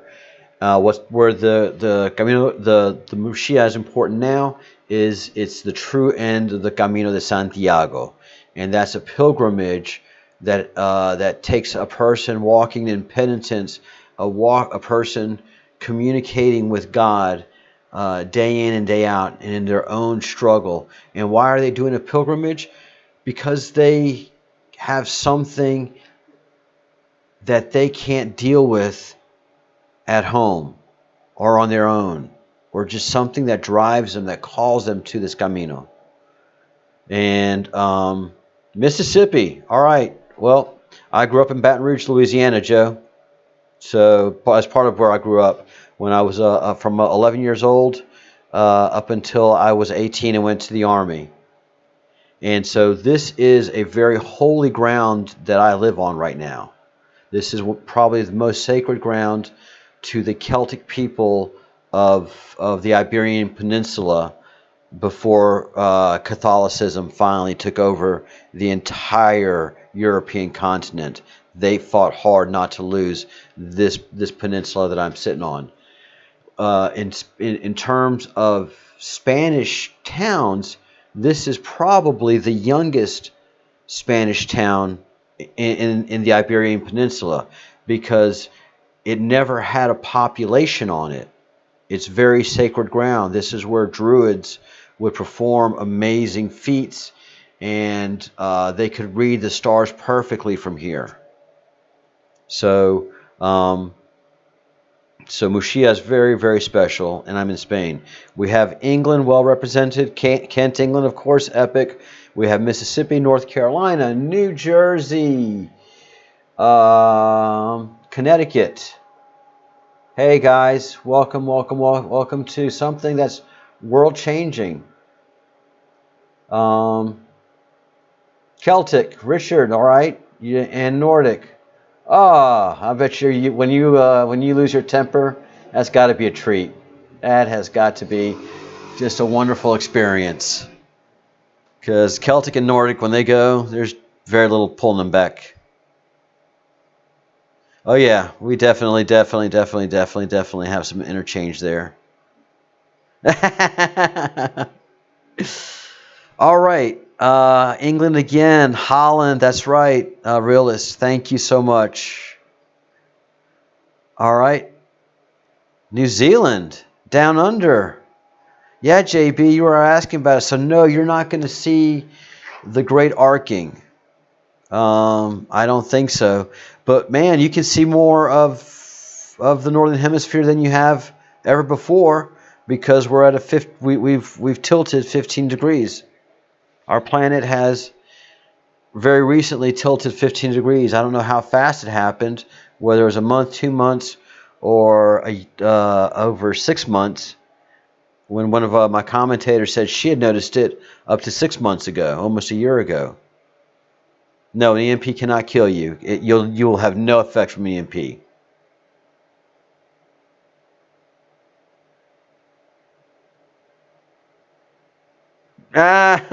Where you put them candles, Mama? Oh, I love that. All right. So no, nothing is going to happen to you, Richard. That's right. You're in Hawaii. Nothing's going to happen to you. Nothing's going to happen as far as physically to us. We're very well protected. If whoever is doing what they're doing to us, if they can tilt the planet 15 degrees, they can put a hurting on us, like Mama said, that you'll never forget. So don't be scared. There's nothing from the comet tail. There's no debris. A comet tail is not a debris effect. It is the remnant charged particles in a vacuum. So once those particles get really charged, they don't travel with the comet. As the comet goes, it's creating new charged particles. That's new static electricity that the comet is creating just by its sole kinetic energy, just by the speed and its own weak magnetic force created by its own very weak gravity and its speed, it's creating that field. So that's what we see. But that field doesn't travel with the comet. It just stays away. So that's the effect that you see of a comet. So that's just a trailing off, and then it gets weaker and weaker. It loses its charge as what affected it goes away. So the most charged particles are the remnants that we see in the tail of the comet. And so this event we'll start to see, I'm going to say, in 5 days. So on the 22nd, we should be able to start seeing something. 21st, 22nd, 23rd is when they'll be right over each other. So that's when we'll see that Birkeland current between them. And then the 24th is probably when the actual event will happen. And then it'll probably take at least, golly, how far does light travel from?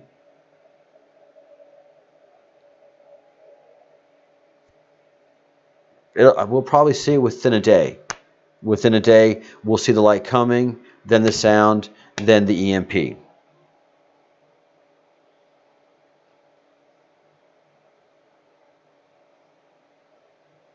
No conspiracy theorists. Planet X is here, baby. Planet X has already done any damage it's going to do. Planet X is here. It's not gonna do anything. It's here. It's already in orbit around the solar system. That's what all of this is about. It's here. So right now, we have to keep our eye on Venus. All right, let's go back to Venus and let's go back to Sirius. There are 4 things that you're going to look at in the sky tonight that's not normal. And it's all in the northern hemisphere. All this is in the northern hemisphere. The first thing that's not normal is Venus. All right? You used to see a dot. Now you're seeing a little sparkly thing. If I look through it in my cheap telescope, Carol, I do have a telescope, by the way. Yeah, Queen of Fashions, you are completely correct. Planet X is here. That's done. That's why the 15-degree orbit is happening to us. Who do you think is shifting us 15 degrees? Global warming? Was that done by Donald Trump? Was that done by the military-industrial state? Who has the ability to rotate a planet 15 degrees? I'll wait. Give me anybody else.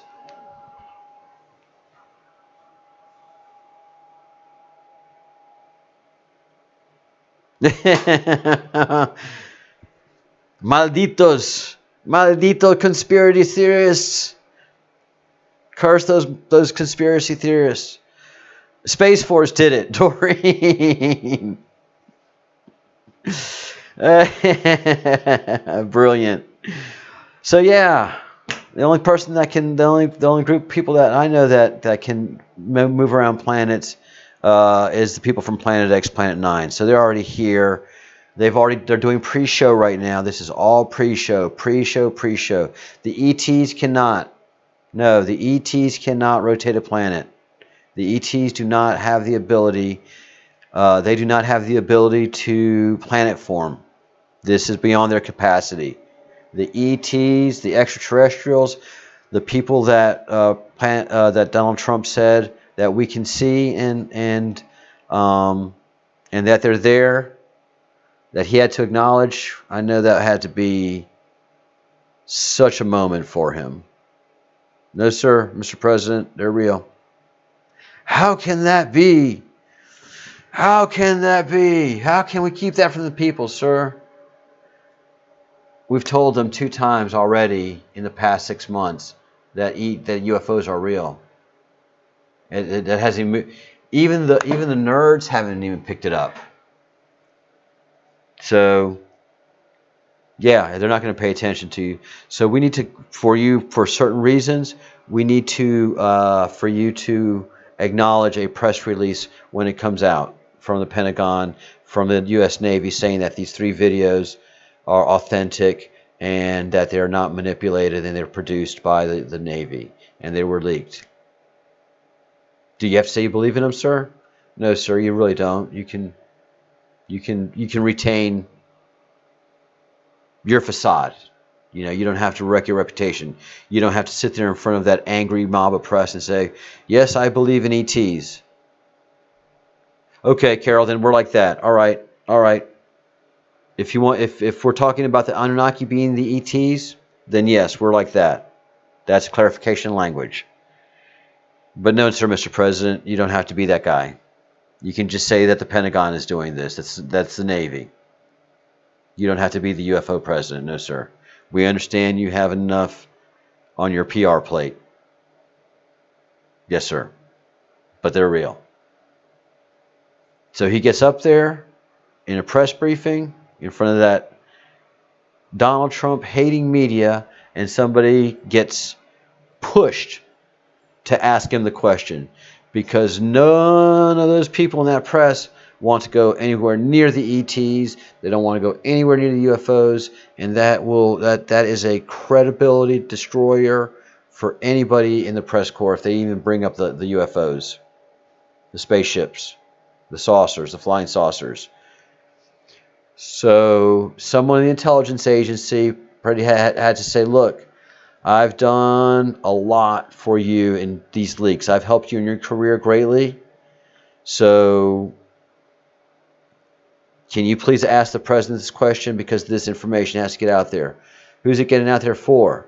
For the Q people. No, I'm not doing this. I'm not asking this question. There's no Q. We know there's no Q, but they need to know this because they're Q people and it's part of their thing. I'm not asking the question. Fine. All right, you don't have to. Next reporter that they have as part of their string of career making leaks, because that's how you make your career in DC. You have leaks. You come out with breaking news. Like we've come out with breaking news. Who else is talking about the sun being 15 degrees off? The Breadcrumbs Project has made breaking news, people. And yes, after I finish this this live stream with all of this information, I'm going to get in touch with IntelliHub and say, look, we have... No, Q is somebody, and I think I know who Q is. I think I know finally who Q is. Q is a person. Q has a lot of pieces, a lot of breadcrumbs that they're holding together, and they knew this event was coming on. So they had to do their own leak, because there's those of us that need to be fed. And if you don't feed the right people, then things go bad. So you got to feed your trolls. You got to feed your monsters. You got to feed... Yeah, JB. JB, come on, let's talk. You're 21 years with the Fed. I was my last gig was 12 years. And it's one of the departments that's not an essential department by a long shot. But I was a network engineer. You know, the space event has gotten some coverage, and NASA is not burning down all the telephone lines of all the press people trying to soak up as much oxygen of this event as possible. Wow, that was a quick dry throat. Sorry.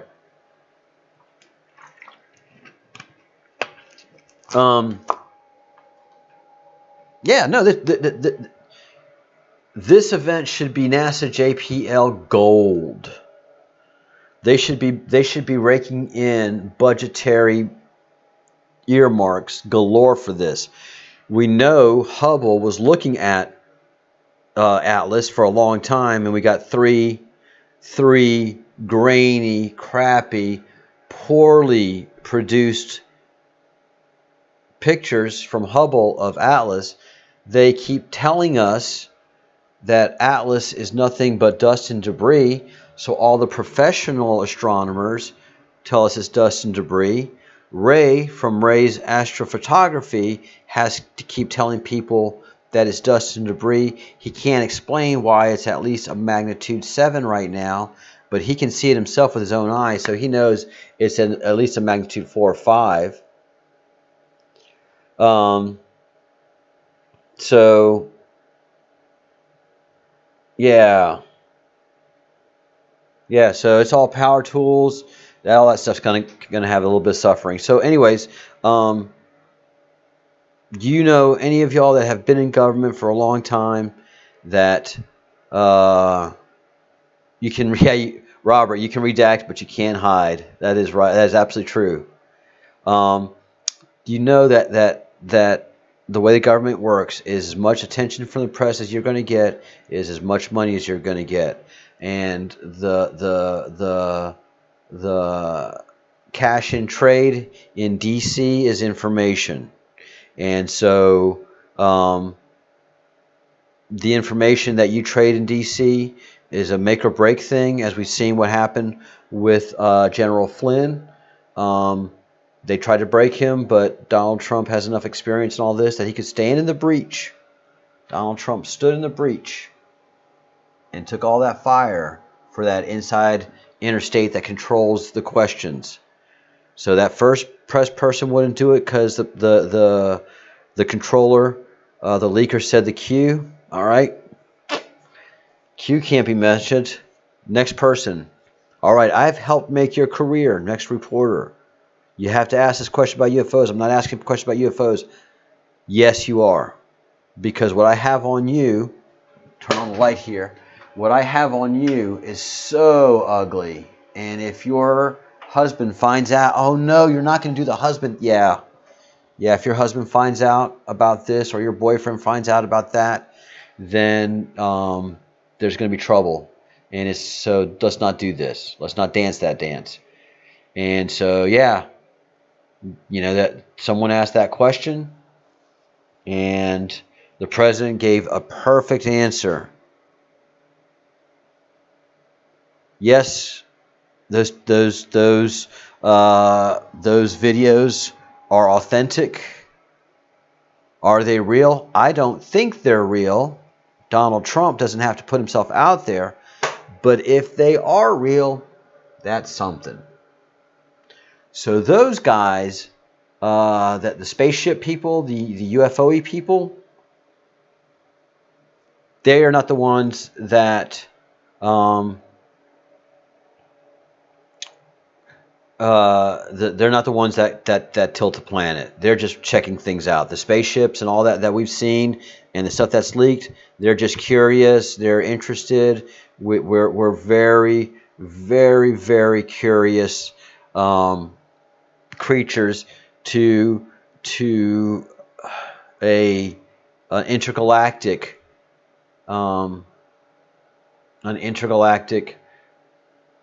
traveling species. The words escape me, but I'm sure if I gave enough thought, I could give it gravitas. But the aliens that we experience, they're just curious. And they've gotten an okay from the Anunnaki to hang out here. And as long as they don't interfere. And our technology got so good, and that maybe they had an accident that they couldn't recover quickly enough, that the humans found out, the U.S. government found out about the UFOs and had to take it inside and then bring it inside. It could have been a staged accident. That would be even like greater stagecraft. But the super advanced government that had satellites, that was putting eyes in the sky and starting to see things that weren't right, and had actually understanding that there was a Planet 9, we had to get those guys and put them under deep cover. So we could feed out the information that, yeah, these comets are made out of ice, and make sure that nobody investigates it to the point that people start to question Is it really? No, Santa Claus is real. Because that's how the Anunnaki want to keep us, like children. I mean, we're pretty bad children. We're teenagers to them. We're teenagers to them. We can do a lot of damage, but we really can't hurt ourselves, because if we die, then our soul goes back to them, and then our soul gets weighed. Hayden, what are the odds of the EMP happening right now? 100%. Hayden Land, I can safely say, with what I've seen today, 100%. Why? Let's take a look at this. All right, Hayden. So what you see there are two circles.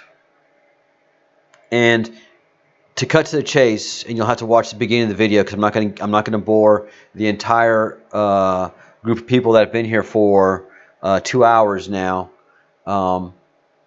with retelling the story, but they see it too. These are the two comets that are intersecting. This is not a new event to this planet. And those two circles are picked in stone by the Hopi tribe. So by the ancestors of the Hopi, by the ancestors of the Indians, because this is on Indian territory. It's no longer tribal territory, but it's still sacred territory to many Indian tribes, but especially the Hopi.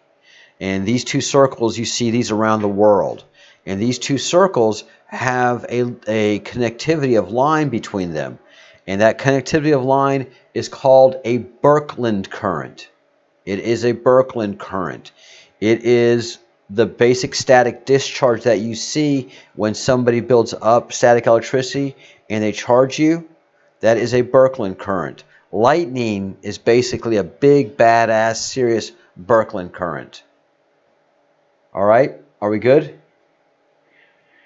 So this is a Birkeland current, and I don't think the initial impact of these two Birkeland currents are what's going to cause the EMP. That's just my understanding of the way Birkeland currents work. So it could either be when these two unite, which is what I was thinking, or when these two pull apart, bow, that you're going to get the massive discharge. So the two comets intersecting will cause them to create a Birkeland current between them, and then when the Birkeland current separates is when you're going to get the big bam, the big pow, the big boom, Dance Biker Dance, the big boom. All right? I hope that helps. Change my mind.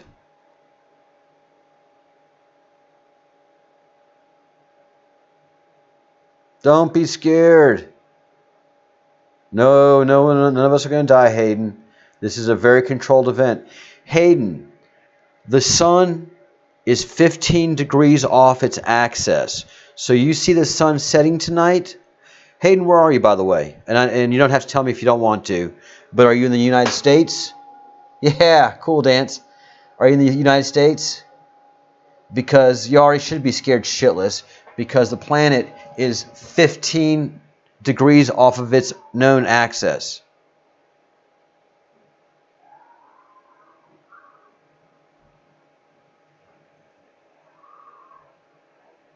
I'll wait for everybody to catch up.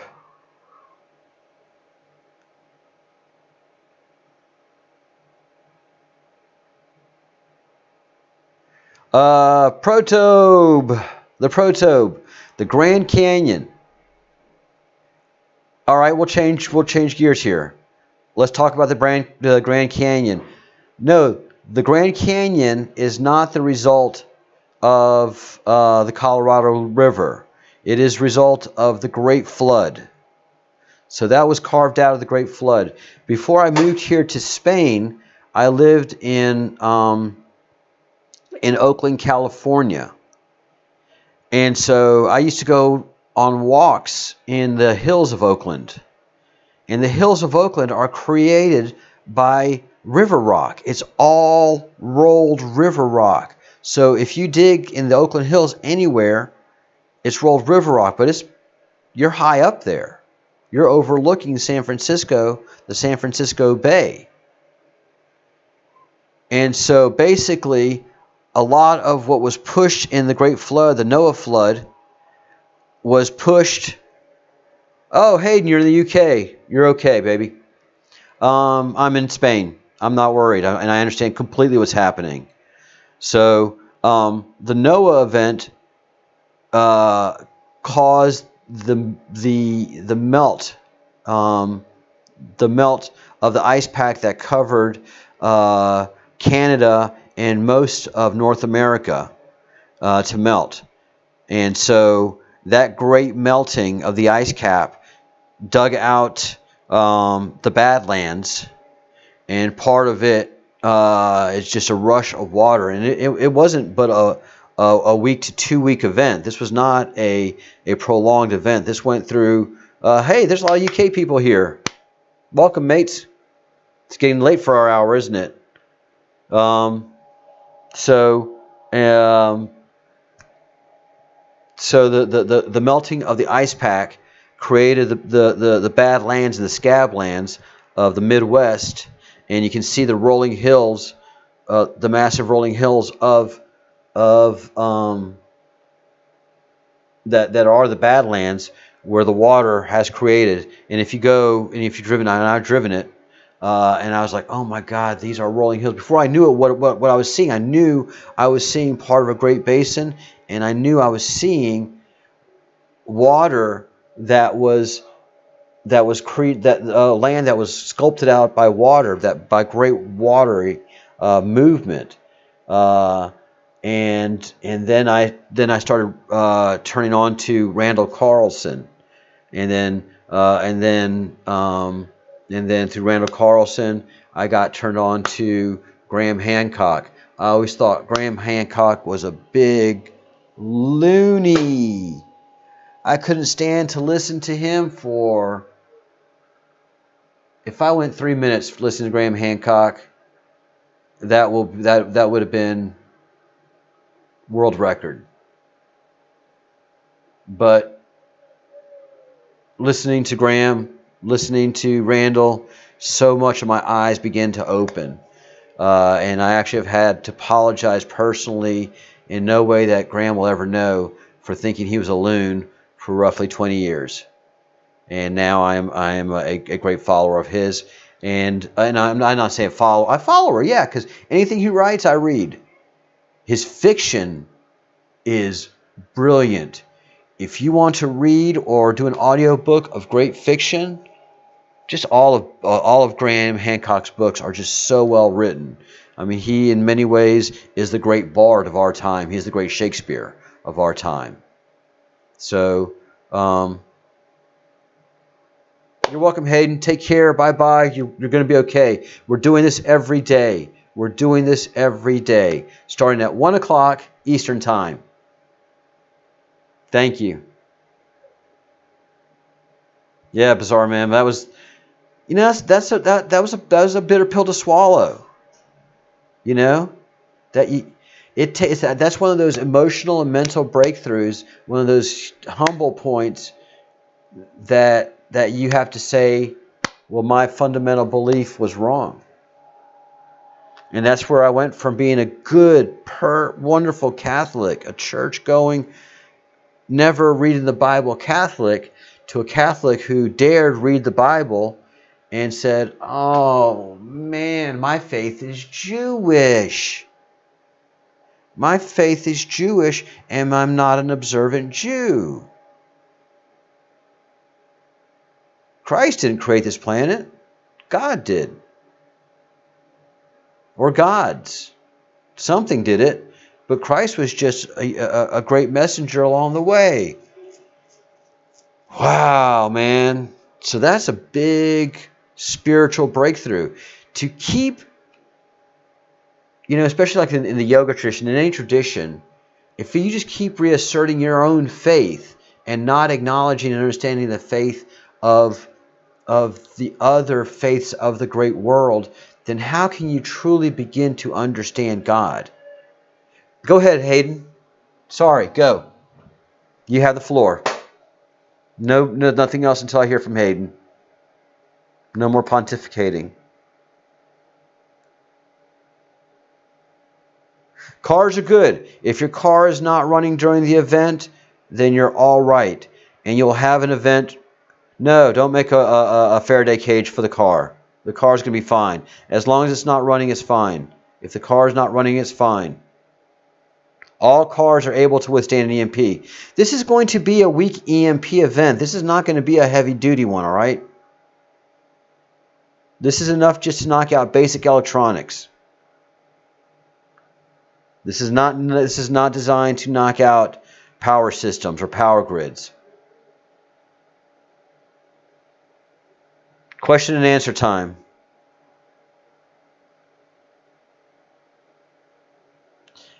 Candy, this is a brilliant question. This is a brilliant question.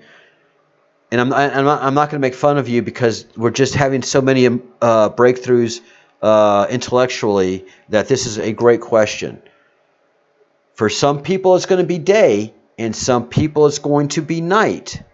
But everybody's going to see the bright light, and everybody's going to hear the loud noise, and everybody is going to have the EMP affect their sensitive electronics. This is just a knockout of the communication grid. This is a knockout of the satellites. Okay? This is not going to do anything. Oh, Jay Lee, as long as your thing is off, as long as your truck's off, your SuperTech 150, you're good. Don't worry. You're good. And after things get up, if anything's not working on your SuperTech 150, if you're really worried about it, you just put it in the garage. You find a garage, you put it in the garage, that F-150 is going to be fine. And I want to ride it. I want to go on a ride in that big old boy. Sweet, good God Almighty. I'm country. And mind you, I am more of an old school F-150 guy.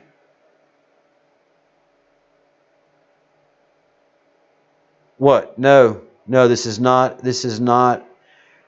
The Creator does not want us incapacitated. Okay?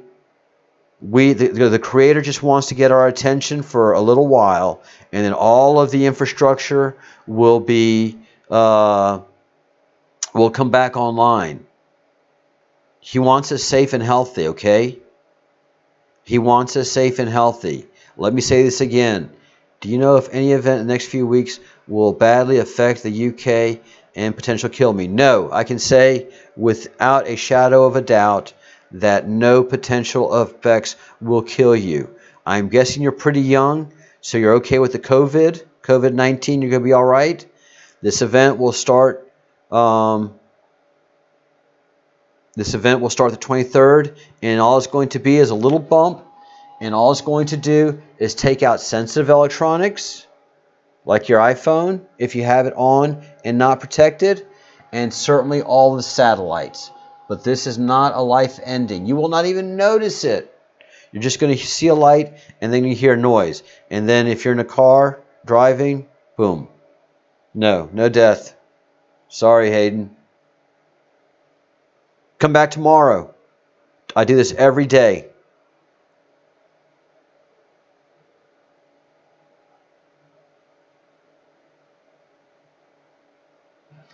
The comets are not half the size of the sun. The comets are only a mile wide. The comets are not, and this is good education, okay? I'm not picking on you. Who said, well, whoever said it, I'm not even going to mention your name. The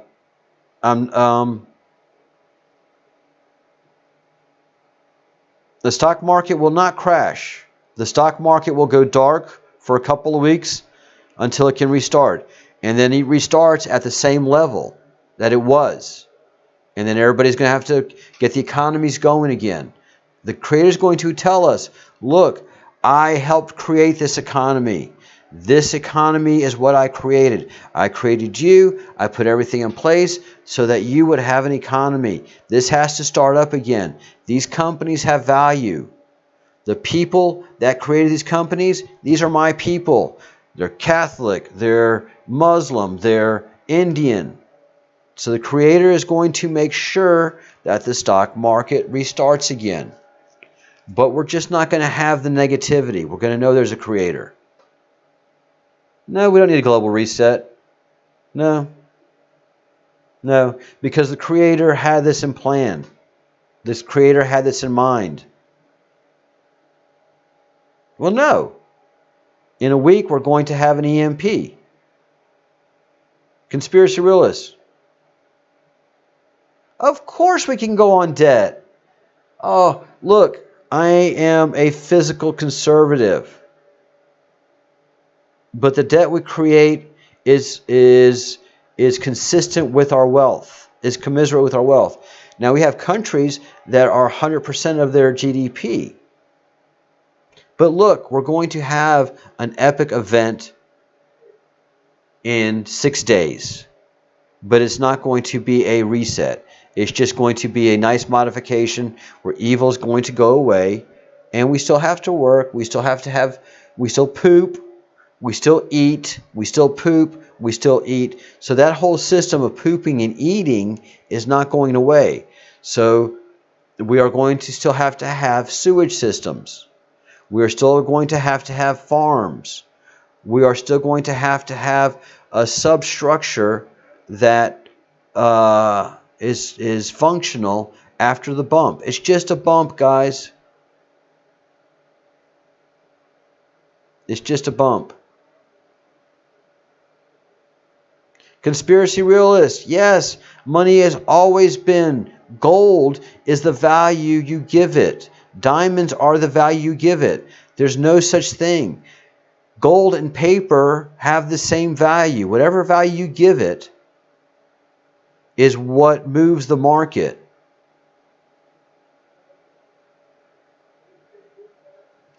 You and I have parted ways. I've been in government long enough to understand what I'm talking about. 50 years of government. The NWO will have no choice, man. Who's the NWO to someone that can move the planet 15 degrees? I'll wait for you to tell me. Gold is what worth people say. Food is what worth people say, conspiracy realist. Get that through your head. The market is a simple process. It's not complicated. It's not complicated. What are you willing to do to eat? If you are attractive, you can give your body to eat. If you are unattractive male, then if you can't come to a reasonable negotiation, either I give you this rock or I give you this brilliant rock for that food, I'm going to have to kill you for that food. So something's going to have to give. Do you understand? Gold is the value we give it. Diamonds are the value we give it. Anything that we have, money has just been the convenient way to do transfer. Money represents effort, people, okay? Doesn't represent greed or anything else. Money represents effort. Those countries that put in great effort to make their money valuable, then their money has greater value. Okay? America doesn't give the dollar its value. It's not built on debt, conspiracy theorist. It's not built on debt. There's two things that happen. The dollar is worth what any country is willing to pay for it. All right? So when Japan comes in to buy dollars, they have to compete globally for that amount of printed paper that's available. Or when America decides to sell paper, or those banks that have paper available. So I have a bank and I have a bunch of $100 bills that I want to sell. And Japan wants to buy them, but they have to use the Japanese yen. And Russia comes in with the ruble. And it depends on who negotiates. That's what gives the dollar its value. So who ultimately buys that batch of dollars has suddenly given it value. And that's done on the currency market. The currency gives currency value. Now, for many years, the Japanese culture and the Chinese culture have saved more than they spend. That's just an Asian thing. And for many years, the banks of Japan were filled with useless yuan, their paper money. And they said, look, can we buy dollars with these yen? Well, of course you can. There's a currency market. Well, the Japanese went, wow, all right, so we're going to go and buy all of these. And so suddenly in the 80s and 90s, Japan was buying all the dollars they could. They were stocking the dollars that they could in their banks. And suddenly the dollar started gaining value. And so people couldn't buy dollars all of a sudden. And America went, oh boy, we got a supply and demand problem. Conspiracy realists, I'm sorry. It works on a supply and demand. Economics, dollars, gold, food, all of it works on the simple supply and demand theory. So America suddenly doesn't have dollars available. So the Federal Reserve prints more dollars, makes more dollars available to the market. And suddenly those people that couldn't buy dollars stop stressing. And they can buy dollars.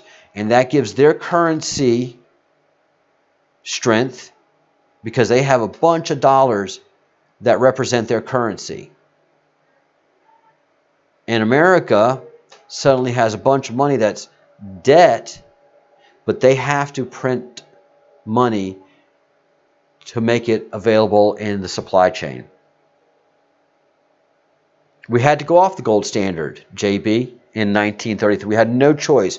There is not enough gold to reflect the American economy. If we worked off of the gold standard, there would be no gold. Understand how big the American economy is. You people have no idea. A $3 trillion loan is less than 2% of our GDP. We're not even at 10% debt of our GDP. Our gross domestic product represents the value of the American dollar. The effort that we put in producing goods and services and trades, and now, I mean, with IT, you don't have enough gold to sustain all of this growth. And fundamentally, the value of gold is a supply and demand thing. So to give relief to the world, we had to get off of the gold standard.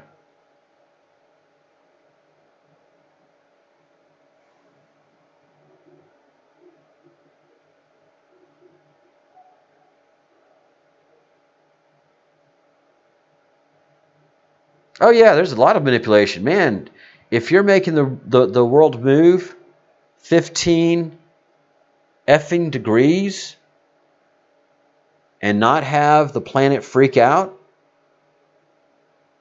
and mind you, some people are experiencing a colder winter right now, and some people are experiencing a warmer summer, okay? So the planet is not on its usual axis. Its axis has turned 15 degrees. Our planet is off axis. We are in a kilter. Let me see if I can help you people out with that.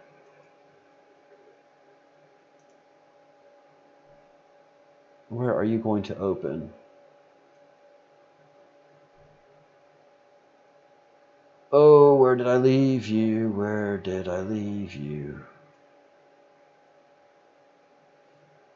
Oh, I know where I can go. Let's talk about, to get Graham Hancock excited, let's talk about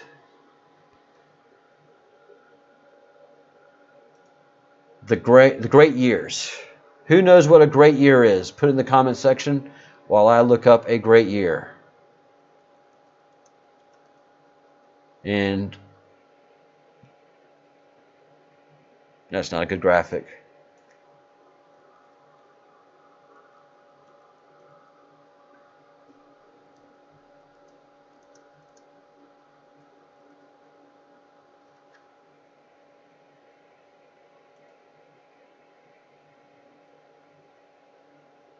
All right.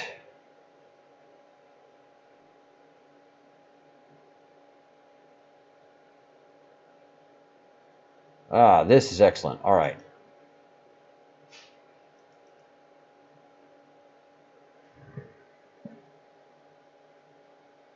The Earth's wobble.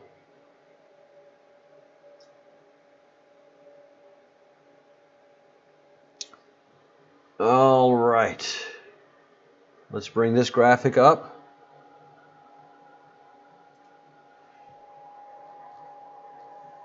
And let me go into my control panel.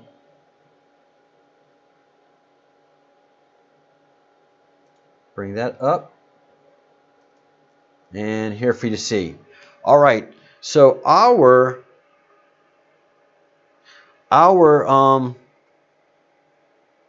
rotation is at a tilt. So we are at a 23.5 degree off-axis tilt, okay? And that's why we wobble, and that's why we have 4 seasons. And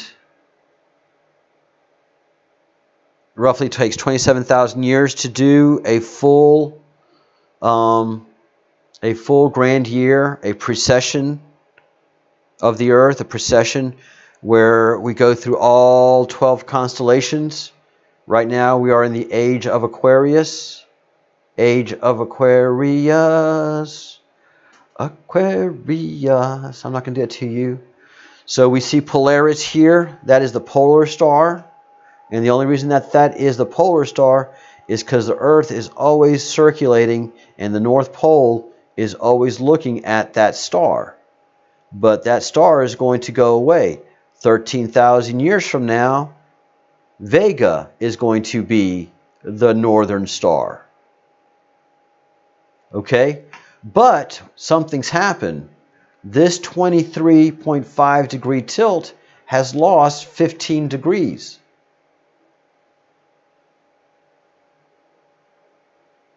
All right? So currently we have an 8 degree tilt.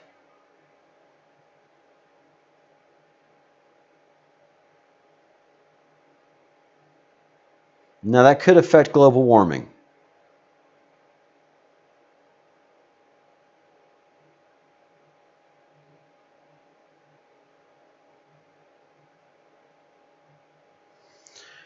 So what happens if our Earth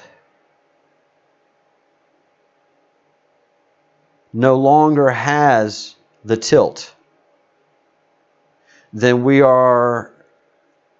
our equator will always be facing the sun and we won't have any seasons anymore.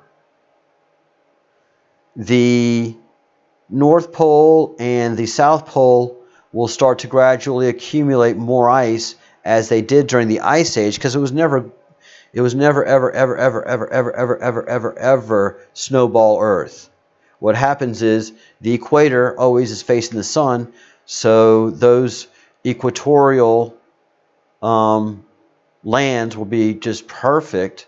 And then as you go north or south, you get colder or warmer weather. I love hot weather. I love the beach. I love me some time in Pensacola Beach when it was 98 degrees, close to 100% humidity, and I would just lay out there and sweat in the sun. I love that.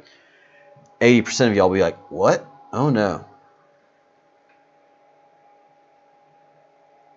So you'd want to live in the more cooler climates.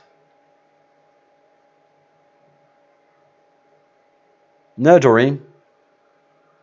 The equator planets will always face the sun, and they will always be wonderfully warm. And then the poles will accumulate more ice. So the sea levels will start to fall, and more land will be made available. So the continental cliffs that we all see, you look at the continental cliff. So you go from the continental shelves. The continental shelves, those were the land masses. That was the land before the Great Flood. So we have the continental shelves and the continental cliffs due to the planet not being on a 23-degree axis, 23.5 degree axis. The planet used to just go around, and people didn't have to wear clothes back then. Remember, Adam and Eve were naked. So the equator of the earth is so pleasant for humanity that they don't need clothes.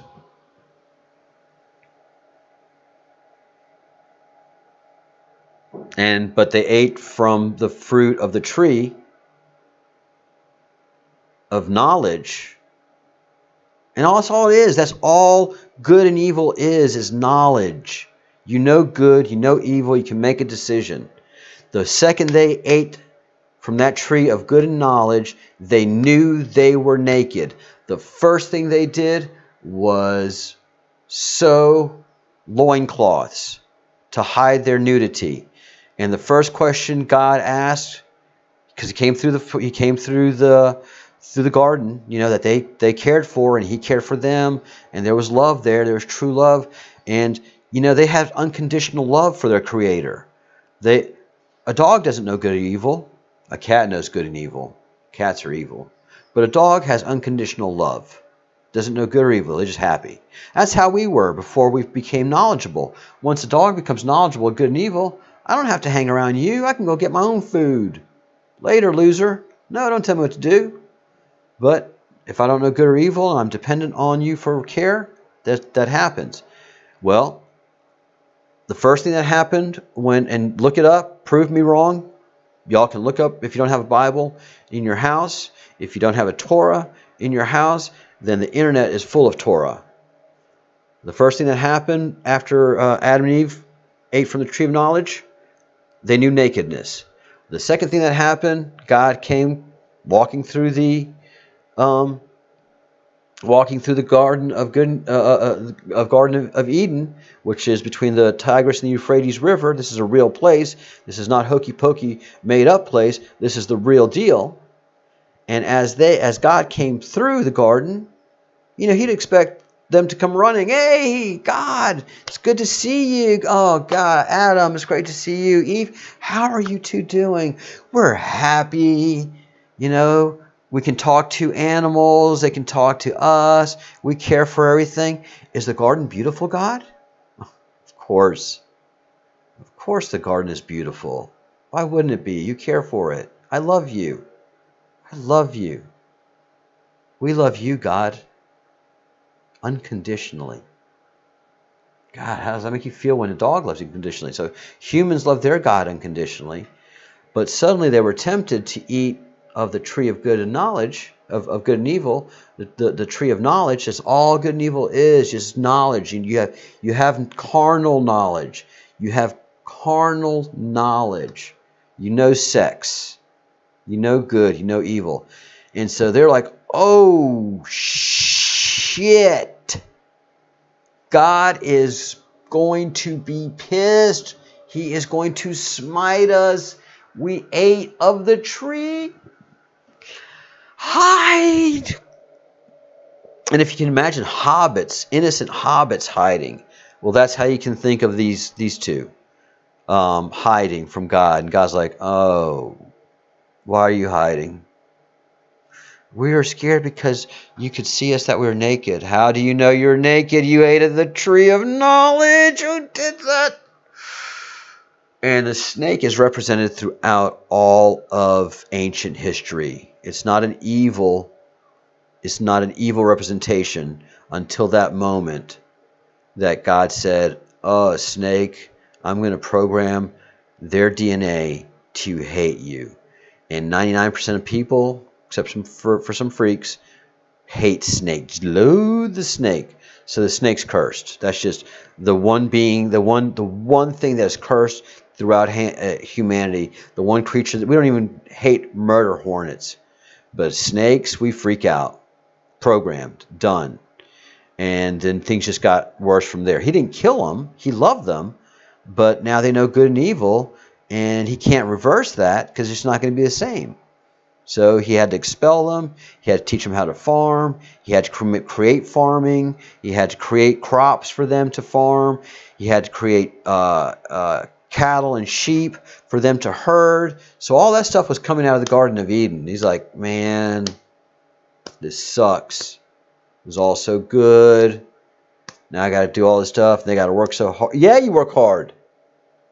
Yeah, no, I don't want to hear you complain. Pray. I'll give you rain, but you got to work. I'll give you rain. Pray. I'll give you rain, but you got to work it. No, you're not coming back to the Garden of Eden. You got to work. And Eve, you got to bear children, honey. You can't live forever like you used to. When you were in the Garden of Eden and you were my pets, you had immortality. You drank the water of life. You were immortal. But you know good and evil. That has its own thing. But so you have to survive.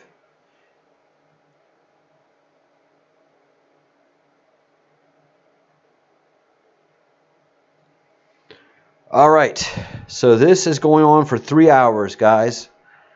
I'm giving you 15 more minutes to kind of wrap this up. Hey, conspiracy theorists, look up what a comet is made of. Look up what a comet is made of. Anywhere you read about a comet, they're made of ice. Don't believe anything you read. Good Lord, man. You're basing all of your argumentations on things you read? Brother, I can read just as much from anywhere else. It's what you can prove. Conspiracy realist, it's what you can prove that matters in this breadcrumbs project. You can read anything. It's what you can prove in this group. Don't tell us to read. Don't you tell me to read, sir or ma'am, because that's what any academic can tell me to read, that the sun hasn't moved. Have they measured it? No. Has just about everybody in this group measured where the sun is? Yeah. Are you a little bit like, well, are you not freaked out about it? No, because we've talked about it. We've communicated about it.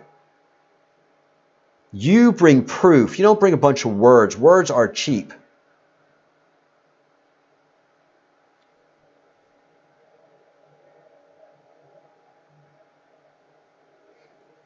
I really have nothing to say about any calendar. Oh, the calendar was made by the Sumerians. Is that what we're talking about? Epic.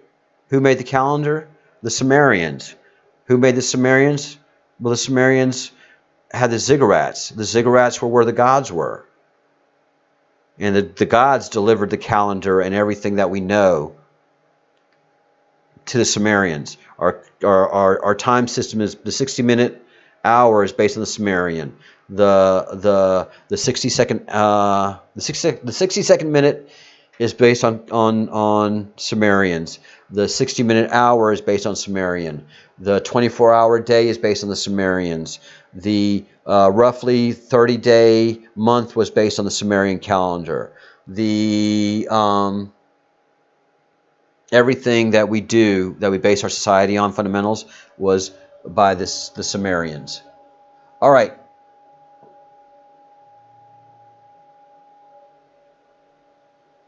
All right, I'm going to take a small break, and we are getting ready for Wine 30. So y'all can keep discussing whatever you want to. Realists, keep it nice. I don't mind healthy discussion, but let's not get rude to each other.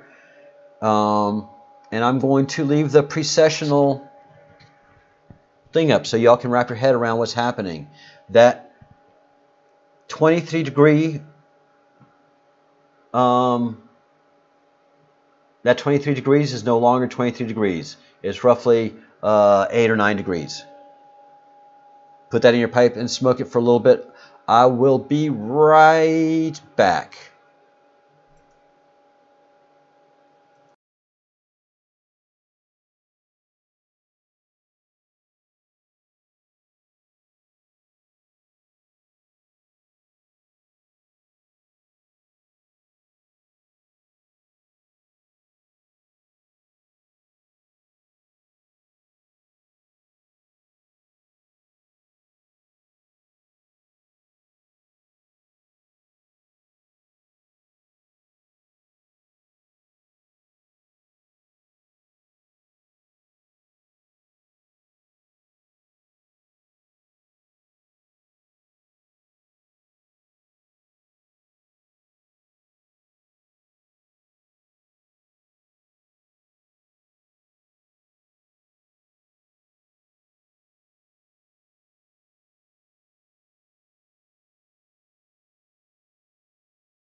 All right, I'm back.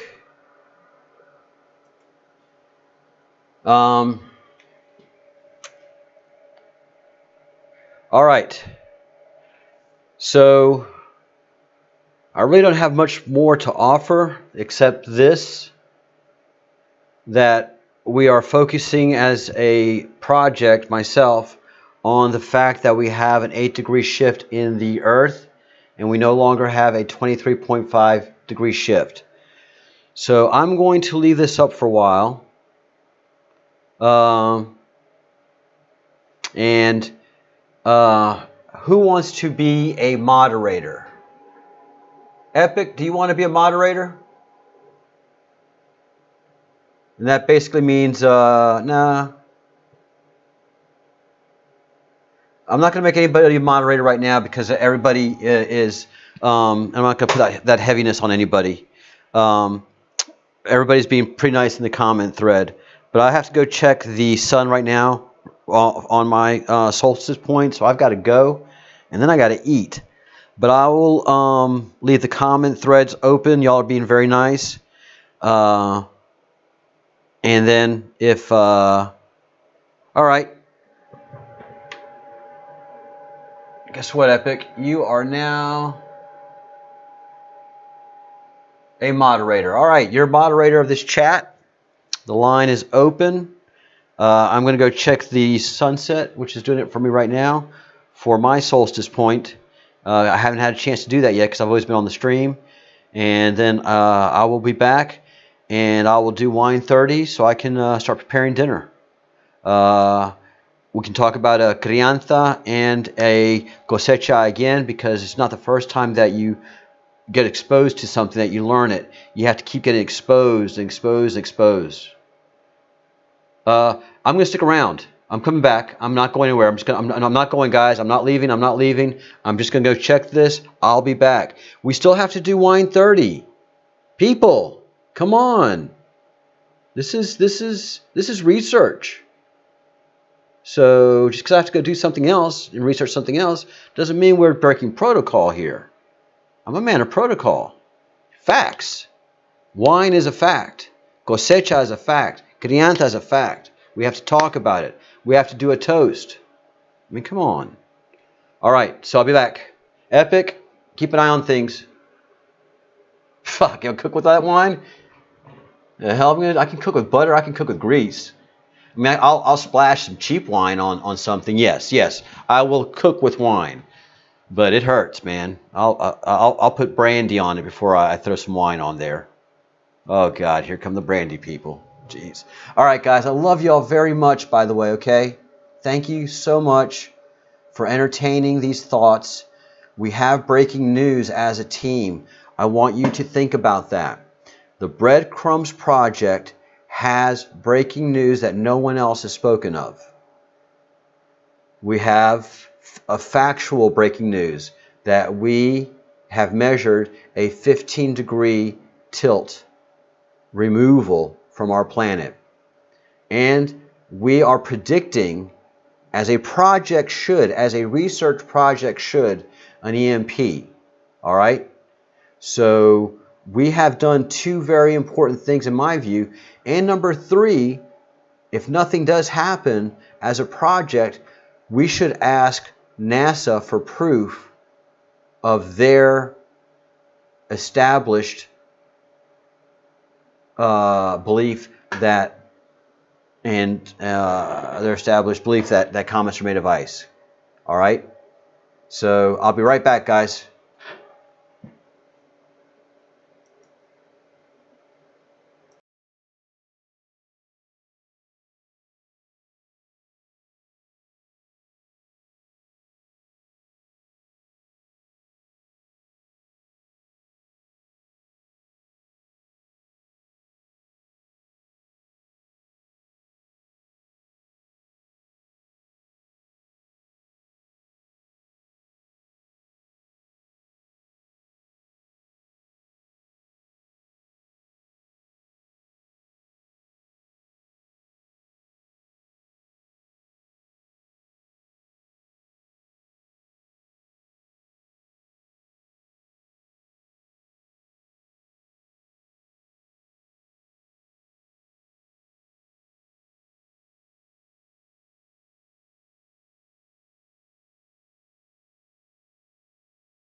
All right, guys, I'm back, and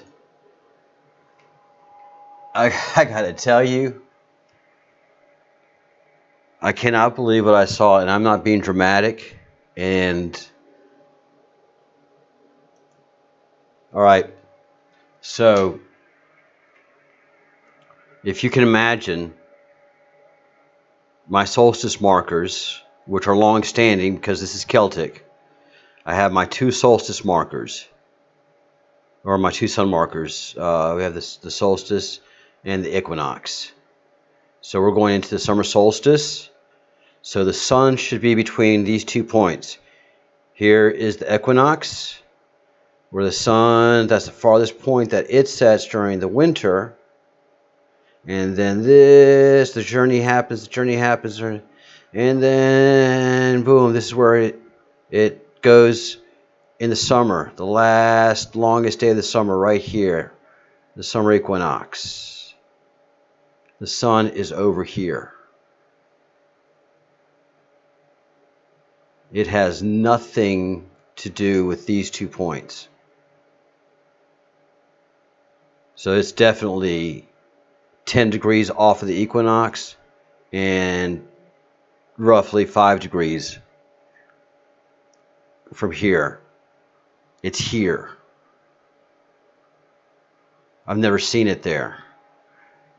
And I went to a couple places where I take pictures from, and you know where the sun is supposed to go just right, it's way over there.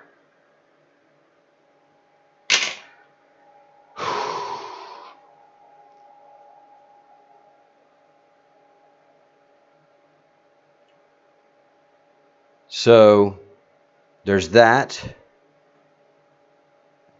If you can find, all right, breadcrumbers out there, if you can find somewhere that has an official equinox, if any of you London folk, any of you Great Britain people know anybody around Salisbury Hill that can get to Stonehenge and see if the people of Stonehenge could just take a reading as to where the sun is for the solstice, they're going to see it's over there. All right. You can do your own confirmation, because it hit me today like a brick. At noon, I was looking out a window, noonish, and I saw my neighbor's laundry, and it was casting a shadow against the wall at noon. At noon, there's supposed to be no shadow. So anybody that is in a noon area, you're going to have no shadow. You're going to have a shadow. At noon, wherever you are in the world, no matter who you are, no matter where you are, that whole noon thing where the sun is right above you, nope. The sun's over there now. And you've got a shadow. So tomorrow, you have to talk to people and start pointing this out. But I need confirmation from an established place that has an equinox that sun is way off alignment. Anybody. I've already got a couple of YouTubers, YouTubers who are doing this, but I just need something like Stonehenge, where we have a real deal equinox.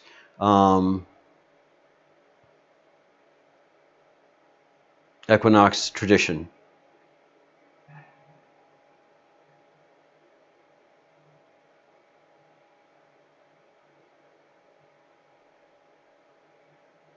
So that's what I need from help.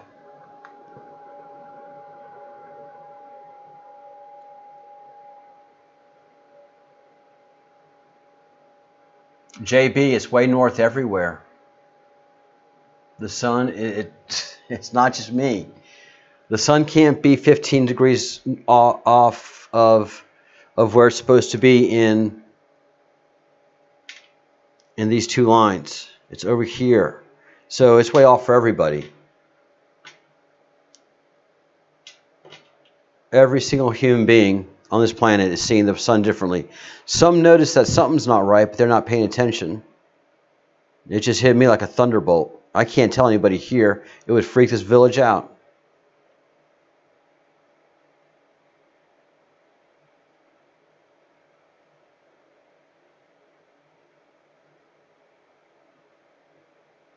Yeah, Shu, that's all that they're experiencing. The nature they're experiencing right now is 15 degrees off.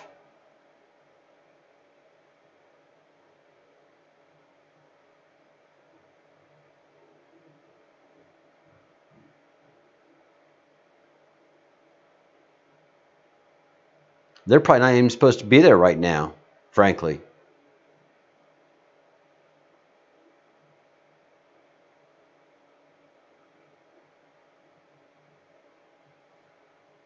All right, guys, I am going to take a break again because I've got to cook some food. So I'm going to start cooking, and it's not wine 30 yet, but as I go along cooking, wine 30 will happen.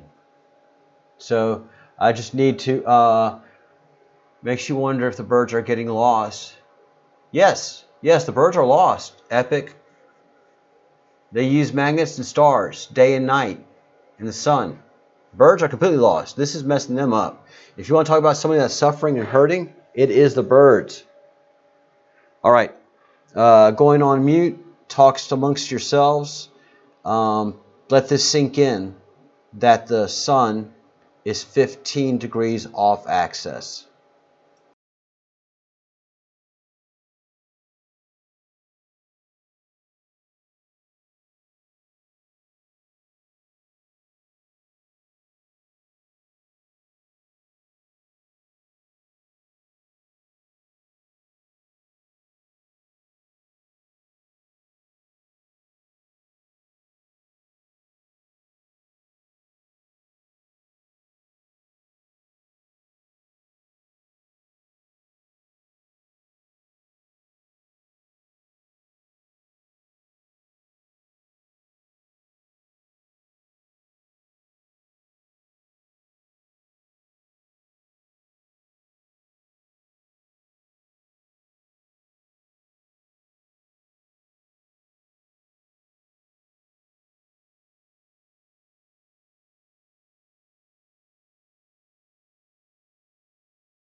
All right.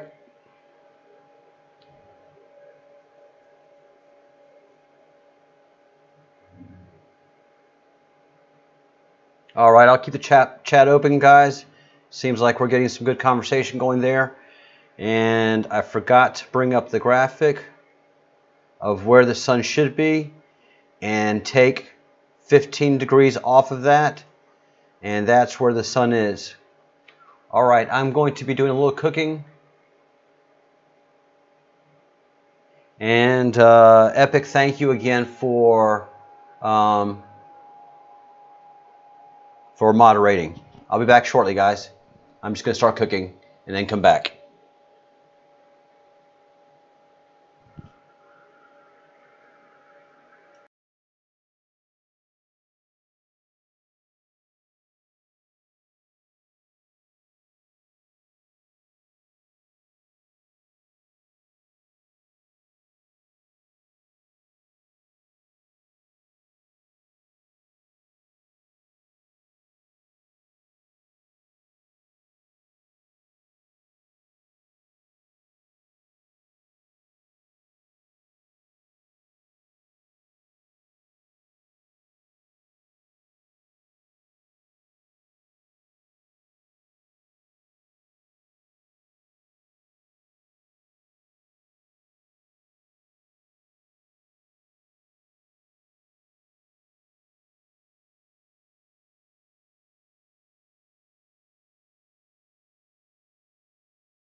All right, my friends, it has come that time.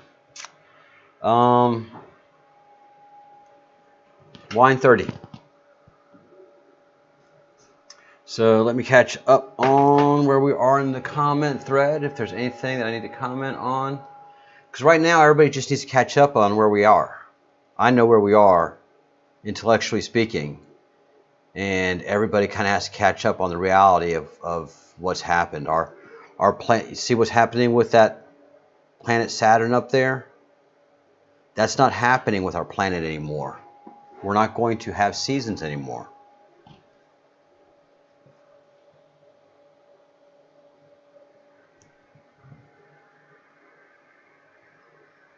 So, a change is a coming. It's not a bad one. I mean, our planet's tilt has moved 15 degrees and none of us know it. So this is all being done very well and absolutely well coordinated.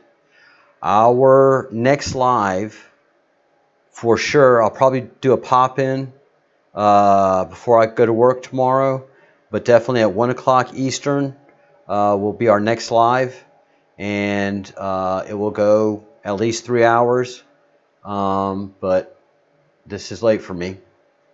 My chickens even have their egg count. Wow. Jupiter's red spot's different, by the way. It's definitely profit time come home. Yeah, if the animals know, everybody knows. The only ones that don't know are the humans. How about that? And they don't want to know. They don't want to know. All right. So this is the Paulus that I drank yesterday.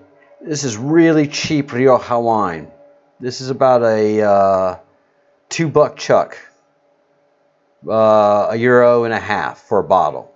All right. This is why I live in Spain, people. This was a magnificent. I'd put this up against any Napa. It was great. It is a young wine. It is a cosecha. Let's see. Let me get this right. Rioja and cosecha. So that means it came straight from the vineyard to the bottle after being processed. I've got a bottle number, so any information I want about this bottle, I can get it from the vineyard. So Paulus was great. Great table wine. Great hangout wine. Great young wine and fun drinking. Because my middle name is Anthony, today we're having an Antonio, which is a good bit better wine. It's double the price of the $2. It's this is roughly €4, so $5 for this Antonio. Let me show you the label. You get a little bit of everything here at the Breadcrumbs Project. My monitor goes in reverse, so I'm trying to do this. All right. So it's a Rioja. Antonio is the label, and Garcia Carrion is the vineyard, and they're young. They are from 2000. So this vineyard is a super young vineyard, but they do good wines.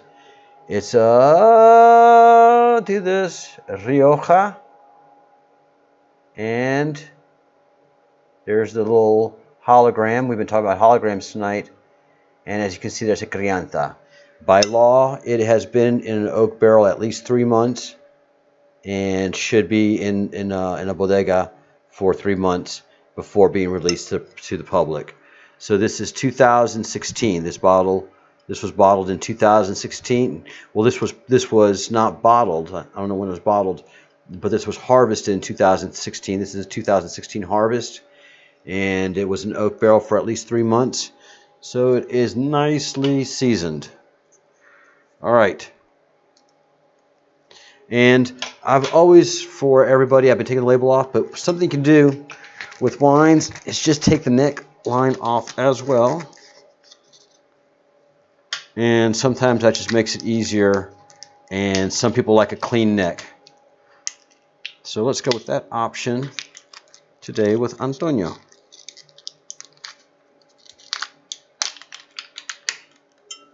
All right. So there we go. We have a clean neck.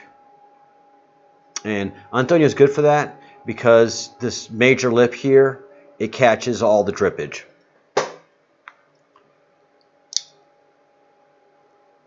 Charles is drunk? No, I'm exhausted. This is 11 o'clock. I've been up since 6. I'm beat, people.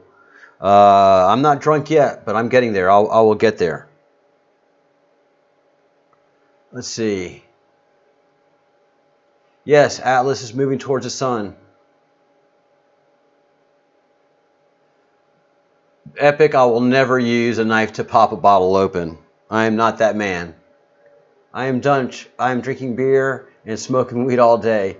Go, Jens. Yay, brother. Living the life. It's good to be Dutch.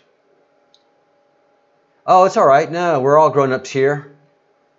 We're all good. Man, you know, if you didn't dabble in the bud, you probably wouldn't be here. It's actually very interesting. One of the Hopi traditions is that the sign, what is it they say? The sacred seed and the rocks will talk to the elders. So sacred seed is the ancient term for cannabis, and the rocks are basically what we've seen earlier in the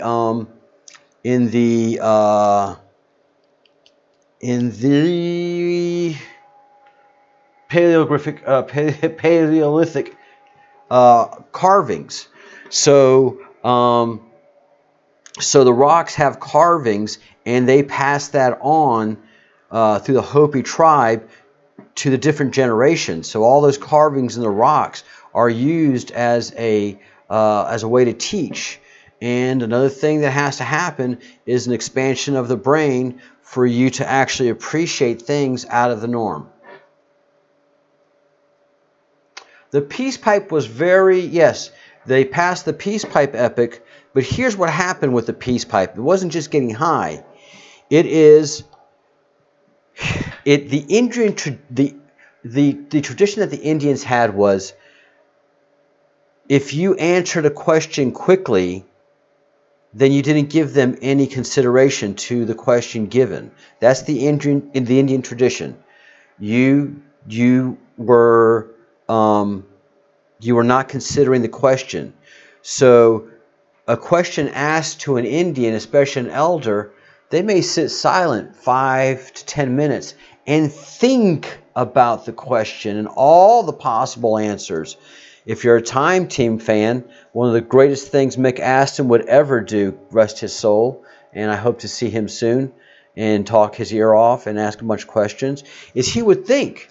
You would ask him something and how this new discovery would correlate to what was on the books and what we've seen, what we saw, what we're talking about in the show, and he would just simply say, "Well, I have to have a think," and he would go off and think about it, and then he'd come back with something amazing, and then a little more digging and a little more research, and then Mick Aston was on the ball, and had it all taken care of.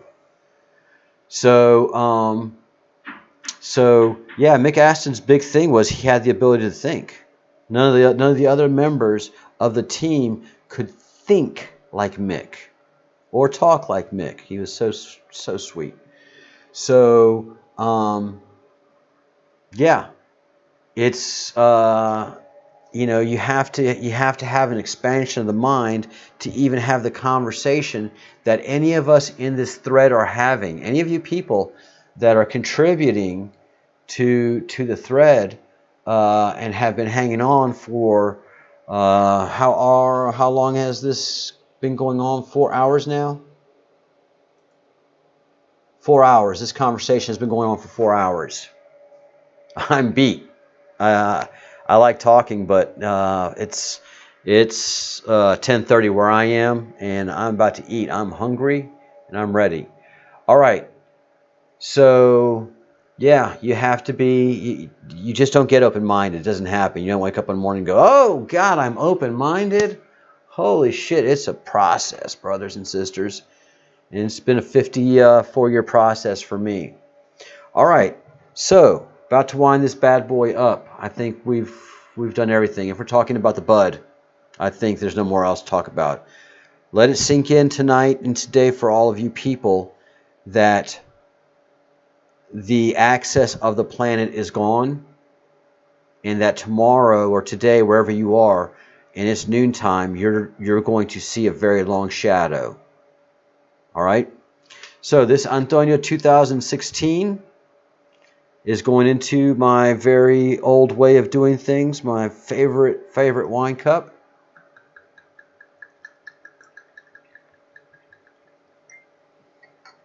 And I had a chance to talk a lot, so it was able to breathe nicely. So that was good. Everybody wins. Where am I going to put you? Here you go. No, you go right here. All right. I would lower you, but yeah, I can't go that low. Wow, what a great week. What a great weekend. What a great conversation. So many breakthroughs. Cheers, guys. Good work, everybody. Good work.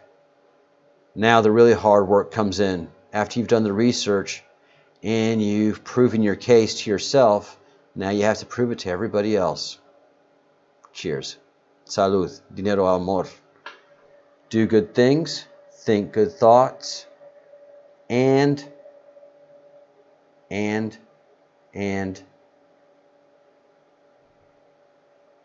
do good deeds. Just be good, okay? Cheers.